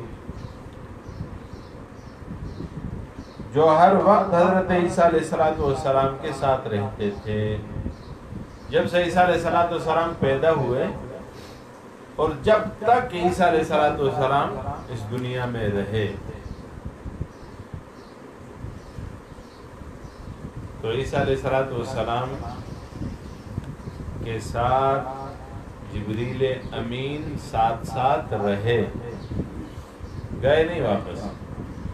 اور انبیاء علیہ السلام کے پاس جبریل آتے تھے، وہی لاتے تھے، پھر چلے جاتے تھے۔ عیسیٰ علیہ السلام کی خصوصیت ہے، ہم پڑھیں گے آگے سورہ بنی اسرائیل میں، سورہ آل عمران میں تفصیل آئے گی، عیسیٰ علیہ السلام کا واقعہ پڑھیں گے۔ یہاں صرف خلاصہ اس آیت کے مطلب کی وجہ سے وَأَيَّدْنَاهُ بِرُوحِ الْقُدُسِ، ہم نے اس کی تائید کی روح القدس کے ساتھ۔ اس کا مطلب کیا ہے؟ مطلب یہ کہ عیسیٰ علیہ السلام آئے، پیدا ہوئے تو اسی وقت جبریل امین آئے، اور جبریل امین ہی کے ذریعے سے اللہ نے انہیں پیدا کیا۔ آئے، انہوں نے پھونک ماری حضرت مریم کے گریبان، اس سے حمل ٹھہرا، پھر بچہ پیدا ہوا۔ بچہ جیسے ہی پیدا ہوا، حضرت عیسیٰ علیہ السلام تو جبریل ان کے ساتھ ساتھ ہو لیے، اور جہاں جہاں جاتے تھے جبریل ساتھ ہوتے تھے۔ جب 33 سال کا عرصہ گزارا، جب آخر میں کفار نے حملہ کیا حضرت عیسیٰ علیہ السلام پر، تو جبریل ہی وہ تھے جو انہیں اٹھا کے آسمان لے گئے، اور پھر جبریل علیہ السلام قرب قیامت میں پھر اتاریں گے حضرت عیسیٰ علیہ السلام کو دمشق، شام میں دمشق کی جامع مسجد کے مغربی مینار پر حضرت عیسیٰ علیہ السلام کو اتارا جائے گا، اور مینار سے نیچے پھر سیڑھی لگائی جائے گی، اور اس سیڑھی کے ذریعے سے حضرت عیسیٰ نیچے اتریں گے۔ مغرب کی نماز کا وقت ہوگا اور امام مہدی مغرب کی نماز پڑھانے کے لیے مصلی پہ چڑھ چکے ہوں گے، قد قامت الصلاۃ کہا جا چکا ہوگا، تو عیسیٰ علیہ السلام کے لیے وہ سب سے پیچھے ہٹیں گے، لیکن عیسیٰ علیہ السلام انہیں کہیں گے آپ نماز پڑھائیے، کیونکہ قد قامت الصلاۃ اگر کہہ دیا جائے تو اس کے بعد امام کو چینج نہیں ہونا چاہیے، تو انہی کے پیچھے نماز پڑھیں گے، نماز مکمل ہو جائے گی۔ نماز کے مکمل ہونے کے بعد پھر قیادت عیسیٰ علیہ السلام کے پاس آئے گی، لیکن پہلی نماز وہ نبی کریم صلی اللہ علیہ وسلم کے ادنا امتی امام مہدی کے پیچھے پڑھیں گے۔ عرض کرنے کا مقصد یہ ہے کہ اس وقت بھی تائید جبریل ان کے ساتھ ہوگی اور جبریل ان کو لے کے آئیں گے۔ وَأَيَّدْنَاهُ بِرُوحِ الْقُدُسِ، یہاں پہ جبریل مراد ہیں، اور بعض کہتے ہیں کہ اس سے اسم اعظم مراد ہے۔ ایدناہ اے قویناہ، ہم نے اسے مضبوط کیا جبریل امین کے ساتھ، یا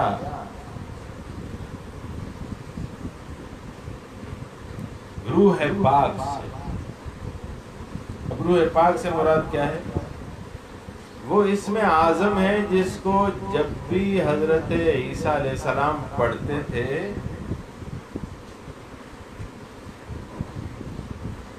مردوں کو زندہ کرنے کے لیے تو مردوں کو زندہ کر دیتے تھے، تو ان کے پاس ایک اسم اعظم تھا، یعنی اللہ جل شانہ کا نام۔ فرمایا وَأَيَّدْنَاهُ بِرُوحِ الْقُدُسِ، ہم نے اس کی تائید کی روح القدس کے ساتھ۔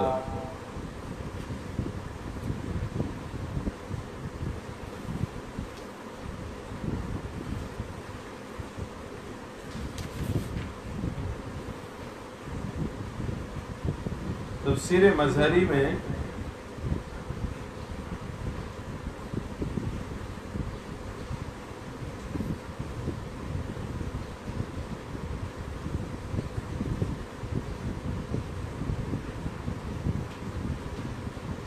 صاحب مظہری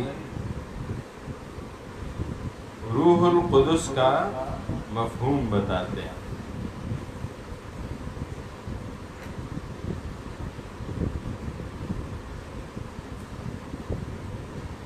فرماتے ہیں القدس کا لفظ جو ہے یہ سکون دال کے ساتھ بھی پڑھا جا سکتا ہے، روح القدس، دال پہ پیش نہ پڑے، اور ضمہ کے ساتھ بھی پڑھ سکتے ہیں، آخر کے ضمہ کے ساتھ روح القدس۔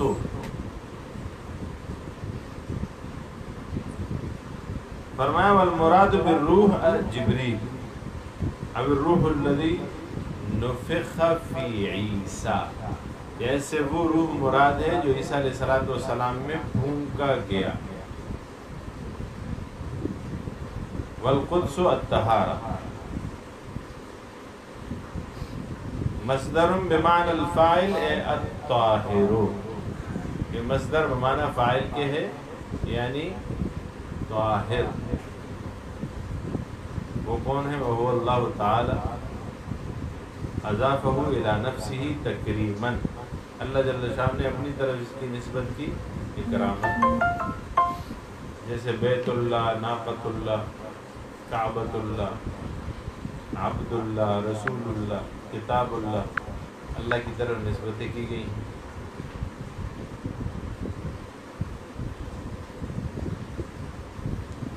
فرمایا نفخنا فیہ من روحنا، ہم نے اس میں اپنی روح پھونکی، اپنی طرف اللہ نے نسبت کی۔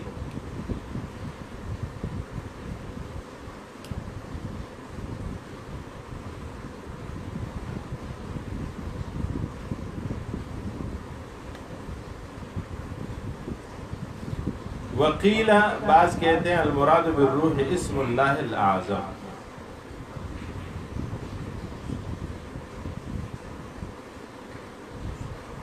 وقیل اور بعض کہتے ہیں المراد به الانجیل ونذیرہ واوحینا الیک روحا من امرنا.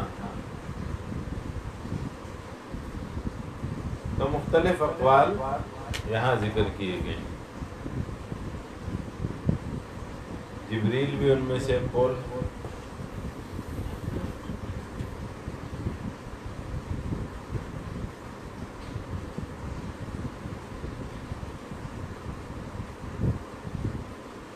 دیگر تفاسیر نے بھی اس کی طرف اشارہ کیا ہے. حسن بصری کہتے ہیں انما سمی جبریل روح القدس لأن القدس هو اللہ وروحه جبریل. فالاضافت للتشریف، اضافت شرافت کے لیے ہے. روح القدس مانا اللہ کی روح. قدس سے مراد اللہ ہے اور روح سے مراد جبریل ہے، یعنی اللہ کا جبریل.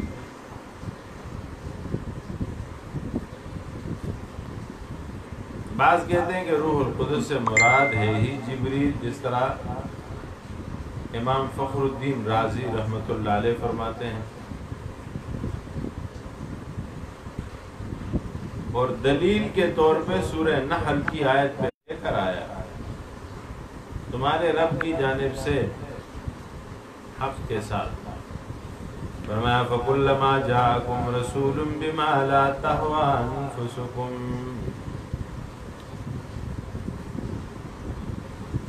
بس جب کبھی لایا کوئی رسول وہ حکم جو نہ بھایا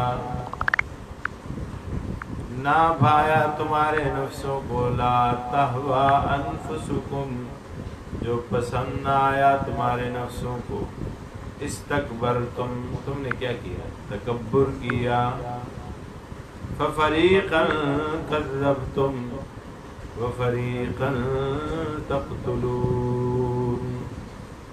انبیاء کے ایک جماعت کی تم نے تکذیب کی اور انبیاء کے ایک جماعت کو تم نے قتل کیا. بنی اسرائیل تھوڑے سو لوگ نہیں تھے جن کو انہوں نے قتل کیا.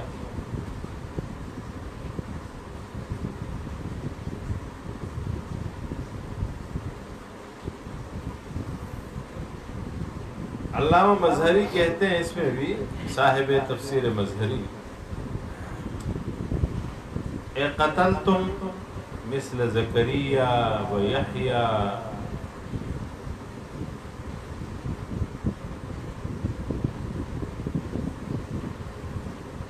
و شعیبا وغیرہ.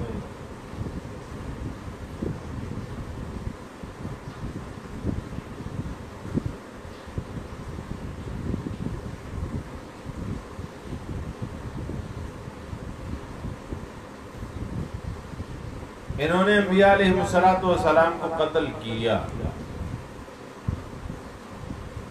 مختلف روایات میں ذکر ہے. نبی کریم صلی اللہ علیہ وسلم پر بھی حضرت عائشہ فرماتے ہیں انہوں نے حملہ کیا.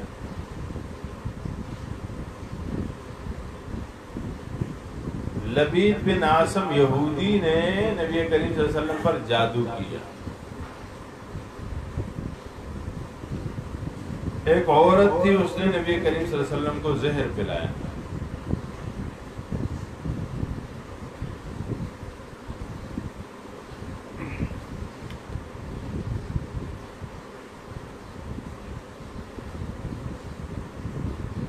تو یہ کام انہوں نے اپنے انبیاء علیہ الصلوۃ والتسلیمات سے بھی کیے. حضرت زکریا علیہ السلام کے بارے میں آتا ہے کہ زکریا علیہ السلام کو تکلیفیں دیتے تھے، مصیبتوں میں ڈالتے رہتے تھے. تو زکریا علیہ السلام نے قوم سے باہر نکل ایک دن یہ پیچھے لگے قتل کرنے کا. زکریا علیہ السلام نکل گئے باہر جنگل کی طرف چلے گئے. جنگل میں معجزہ تھا، انہوں نے ایک درخت نے ان کو پناہ دی. درخت دو ٹکڑے ہوئے یوں کھل گیا، گول درخت تھا کھل گیا، یہ اس کے اندر گھس گئے، درخت بند ہو گیا. ہم لوگ کہتے ہیں کہ یہ کیا عجیب باتیں، آج کے دور میں ایسا ہو رہا ہے. کوئی عجیب باتیں نہیں، یہ ساری ہو چکی ہیں، آج ہو رہی ہیں۔ بڑے بڑے جنگلوں میں جو خفیہ ادارے ہوتے ہیں، ایجنسیاں یہ اسی قسم کے دروازے اور اسی قسم کے رستے اور اسی قسم کے معاملات استعمال کر رہے ہیں، یہ وہاں سے لیا گیا۔ حضرت عیسیٰ علیہ السلام تو حضرت زکریا علیہ السلام اس کے اندر گھس گئے اور وہ دروازہ جو تھا اس کا درخت کا وہ بند ہو گیا، پتہ ہی نہیں چل رہا تھا کہ اس میں کوئی آدمی گھسا بھی داخل بھی ہوا۔ قوم بھاگتی ہوئی پیچھے پیچھے آ رہی تھی یا آگے آگے چل رہے تھے۔ قوم نے جب دیکھا کہ اس طرف گیا ہے، وہاں آ کے جنگل میں دیکھتے ہیں تو نہیں، درختوں میں ڈھونڈ رہے ہیں۔ شیطان نے انہیں کہا ادھر آؤ، اس درخت کے اندر ہے۔ یہ جو ہمارا بہت بڑا وہ ہے نا خیر خواہ، قرآن نے کہا ہے ان شیطان للانسان عدو مبین، یہ کھلا دشمن ہے تمہارا، لیکن ہم یہ سمجھتے ہیں کہ یہ بڑا ساڑا یار ہے، وہ سنگی کھڑا سنگی ہے، ہمیں لگائے رکھتا ہے کسی نہ کسی کھاتے، اور ہم لگے رہتے ہیں اس کے پیچھے۔ یہ چھوڑے گا تب جب جہنم میں پہنچا دے گا، اور جسے جہنم میں نہیں پہنچا سکتا اس کے راستے میں حائل رکاوٹ بناتا ہے، اسے زندہ نہیں چھوڑتا۔ نبی کریم صلی اللہ علیہ وسلم سے کسی نے پوچھا کہ لوگوں میں سب سے زیادہ تکلیف کسے ہوتی ہے؟ فرمایا سب سے زیادہ تکلیفیں پیغمبر کو دی جاتی ہیں، کہ وہ اللہ کے سب سے زیادہ قریب ہوتا ہے، شیطان اس کا سب سے بڑا دشمن ہوتا ہے۔ ثم الامثل فالامثل، پھر حضور فرماتے ہیں جو نبوی زندگی کے جتنا قریب ہوگا اسے اتنا مصیبتوں سے گزرنا پڑے، جو جتنا دور ہوگا وہ اتنا مصیبتوں سے دور ہوگا۔ یعنی مصیبتوں سے دور ہونا، عافیت طلب کرنا اللہ سے مستقل عمل ہے، لیکن اس پر کسی قسم کی مصیبت کا سرے سے دین کی وجہ سے آزمائش کا آنا ہی نہ ہو تو اسے ڈرنا چاہیے کہ کہیں میں صراط مستقیم سے ہٹ تو نہیں گیا ہوں۔ خیر، حضرت زکریا علیہ السلام کو انہوں نے بتا دیا کہ اس درخت میں وہ آری لے اور درخت کو درخت ہے اسے یوں کاٹنے لگے، تو شیطان نے کہا نہیں اس طرح نہیں، اوپر سے کاٹو، یوں درخت کو اوپر سے کاٹو، اور اوپر سے جب کاٹنے لگے تو جب آری کا پہلا دانت حضرت زکریا کے سر پہ لگا تو ظاہر ہے آدمی انسان ہے، تکلیف ہوتی ہے، اس نے آہ کی تو اللہ نے منع کر دیا کہ زکریا آہ نہیں کرنی، آہ کی تو نبوت واپس لے لو۔ تو بغیر آہ کے زکریا نے اپنے جسم کے 2 ٹکڑے کروائے اس درخت کے اندر۔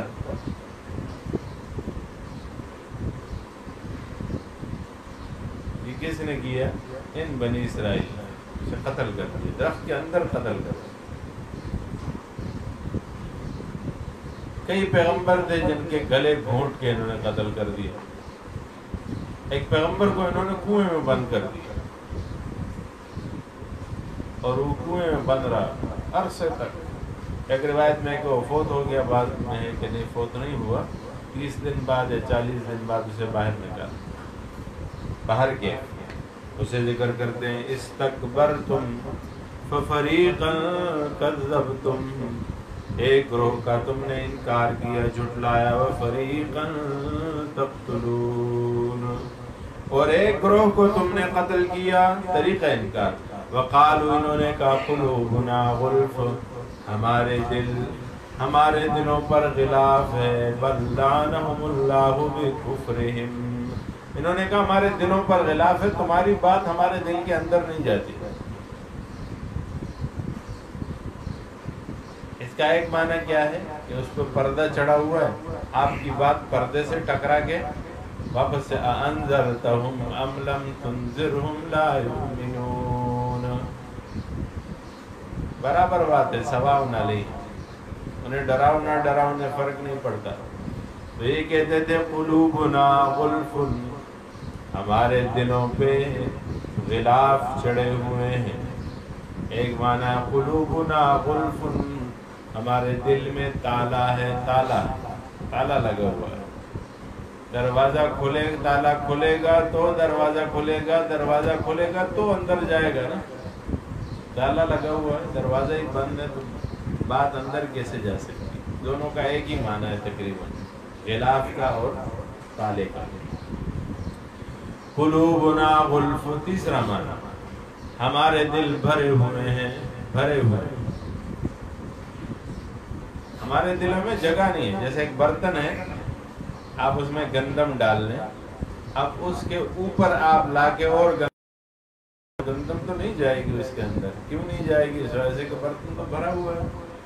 تو یہ کہتے تھے قلوبنا غلف، ہمارے دل بھرے ہوئے ہیں. اللہ فرماتے ہیں بل لعنہم اللہ بکفرہم، اللہ نے لعنت کی ہے ان پر ان کے کفر کی وجہ سے. فقلیلا ما یؤمنون، بہت کم ہیں ایمان لانے والے ان میں سے. ولما جاءہم کتاب مصدق من عند اللہ، جب کبھی آئے ان کے پاس کتاب من عند اللہ، اللہ کے ہاں سے. مصدق جو سچا بتاتی ہے، لما معہم، اس کتاب کو جو ان کے پاس ہے، تصدیق کرنے والی ہے اس کتاب کے جو ان کے پاس ہے. اس میں خطاب خامس ہے، آیت نمبر 89 سے لے کر آیت نمبر 93 تک. ذکر ہے ان کی خباثتوں کا، بے انکار حاضر نبی، اس نبی کے انکار کے ساتھ. یہ بھی ان کی خباثت ہے کہ اس نبی کا انکار کرتے تھے.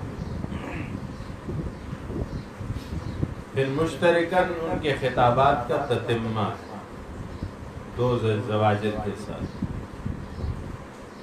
فرمایا ولما جاءہم کتاب من عند اللہ، جب آیا ان کی طرف کتاب اللہ کے ہاں سے. مصدق، عام کتاب نہیں تھی، کتاب هو القرآن تنکیرہ للتفخیم. ابو سعود نے لکھا ہے کہ اس سے مراد قرآن ہے. مصدق، سچا بتاتی ہے، تصدیق کرنے والی ہے. لما، اس چیز کے لیے، معہم، جو ان کے پاس ہے، ان کے پاس جو ہے اس کی تصدیق کرنے والی ہے. وَكَانُوا مِن قَبْلُ، اور اس سے پہلے وہ کفار، من قبل یستفتحون علی الذین، اور اس سے پہلے وہ کفار پر فتح مانگتے تھے، فتح مانگتے تھے. علی الذین، ان لوگوں پر، کفروا، جنہوں نے کفر کیا.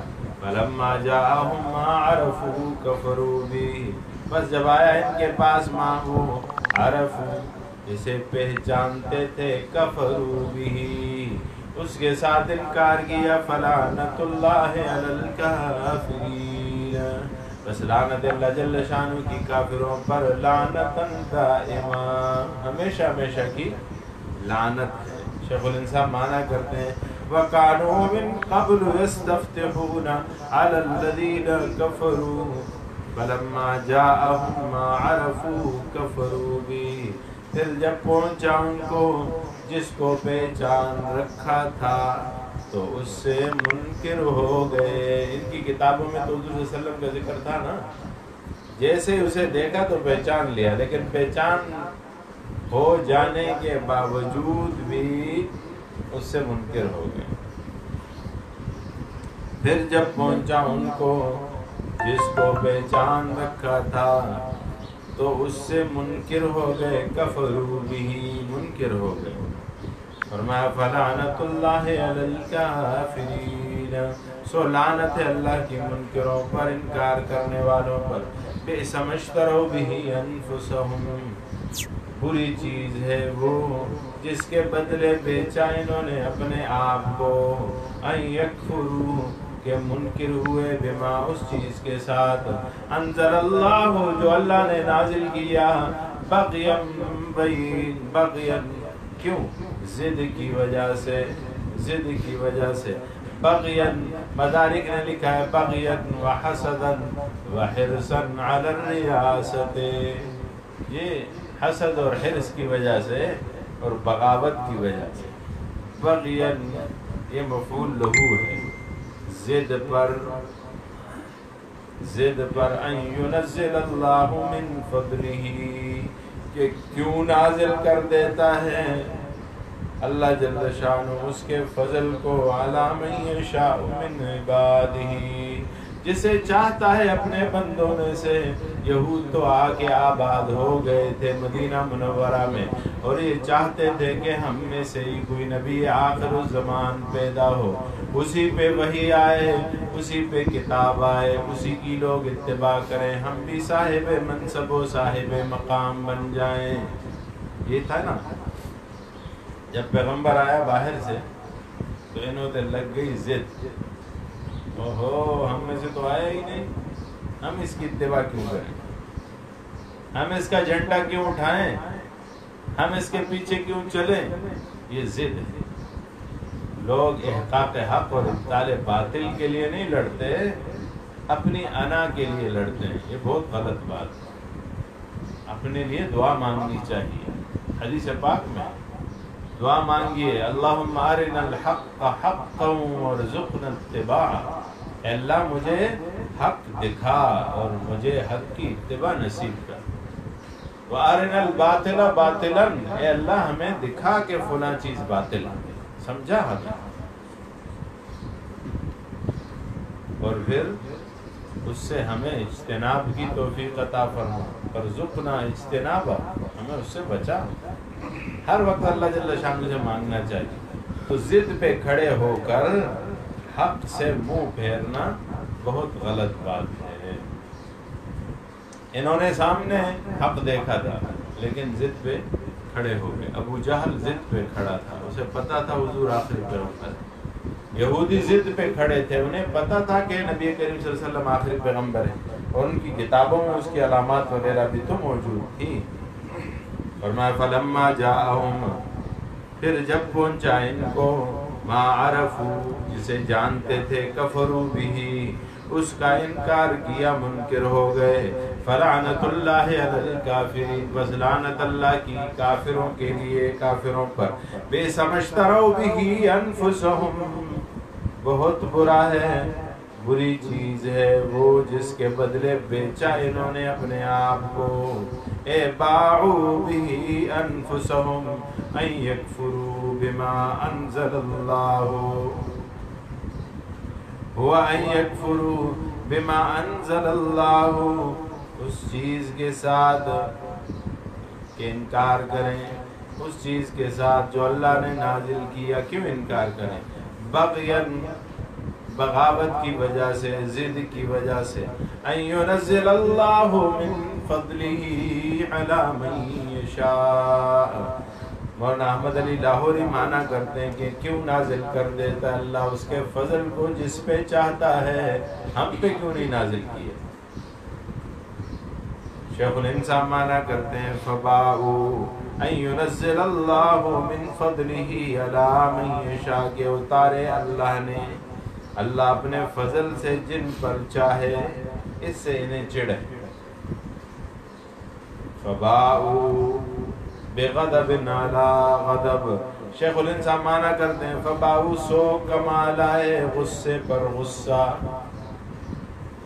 اللہ جل شانہ کا غصہ اس کے اوپر اور غصہ لیا، پہلے تو نافرمانی کی، پھر بغاوت کر کے اپنی ضد پہ اڑ گیا، حالانکہ انہیں پتہ ہے کہ سچا پیغمبر ہے۔ فباؤوا بغضب علی غضب وللکافرین عذاب مہین، وللکافرین عذاب مہین۔ اب غضب پہ غضب کو کیسے خریدا؟ ہم نے پڑھا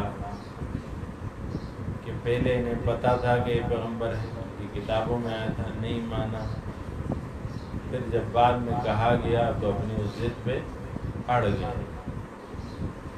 کہ نہیں ہم میں سے ہی بننا چاہیے. بھائی ہے ہی نہیں تم میں سے تو کیسے تم میں سے بننا چاہیے؟ پیغمبر تو آ گیا. لیکن وہ اڑے رہے. اللہ فرمایا او کفرہم بآیات اللہ، اللہ نے پھر پیغمبر کو نشانیاں، انہوں نے ان نشانیوں کا بھی انکار کر دیا کیونکہ یہ تو ضد پہ اڑے ہوئے تھے. تو یک نشد دو شد.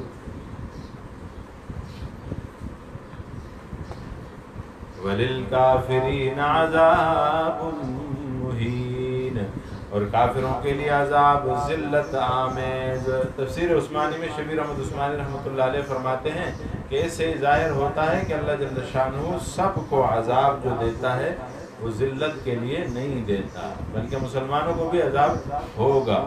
جہنم کا عذاب بھی ہوگا، جہنم میں بھی مسلمان جائیں گے، لیکن وہ ذلت کے لیے نہیں ہوگا بلکہ انہیں گناہوں سے پاک کرنے کے لیے جہنم میں ڈالا جائے گا، وہ طہارت کے لیے ہوگا. وَإِذَا قِيلَ لَهُمْ آمِنُوا، جب انہیں کہا جائے آمنو ایمان لاؤ یعنی مانو، بما انزل اللہ بكل ما انزل اللہ، ہر اس چیز کے ساتھ جو اللہ نے نازل کیا، قالو کہتے ہیں نؤمنو ہم مانتے ہیں، بما اس چیز کے ساتھ انزل علینا جو اترا ہے ہمارے اوپر، ویکفرون بما وراءہ اور انکار کرتے ہیں بما وراءہ بما سواءہ اس کے ما سوا کا، وہ الحق اور وہ حالانکہ وہ حق ہے، مصدقاً تصدیق کرنے والا، لما اس چیز کے لیے معہم جو ان کے پاس ہے. قل کہہ دیجئے فلم تقتلون انبیاء اللہ، فرمایا کہ کیوں قتل کرتے تھے؟ نے کہہ دو اے میرے محبوب پیغمبر اگر تم اتنے ہی سچے ہو کہ کتابوں کو مانتے ہو، نبیوں کو مانتے ہو، وحی کو مانتے ہو، تم پہ جو اترا اسے مانتے ہو، فَلِمَ تَقْتُلُونَ انبیاء اللہ کیوں قتل کرتے ہو انبیاء کو، من قبل پہلے سے تم نبیوں کے قاتل چلے آ رہے ہو. چھوڑو ہماری بات، ہم سے پہلے جو پیغمبر آئے اور تمہاری طرف پیغمبر آئے اور تمہاری طرف کتابیں لے کے آئے، تم تو کہتے ہو کہ نؤمن بما انزل علینا، جو ہماری طرف نازل ہوا ہم اس میں ایمان لاتے. کہاں ایمان لایا؟ پھر پیغمبروں کو کیوں قتل کیا؟ ان کنتم مؤمنین، اگر تم سچے ہو، اگر تم مومن تھے، یعنی تم مومن تھے ہی نہیں، تم مومن تھے ہی نہیں، اس وجہ سے تم نے انبیاء کو قتل کیا. ان کنتم مومنین، اگر تم اپنے دعوے میں سچے تھے،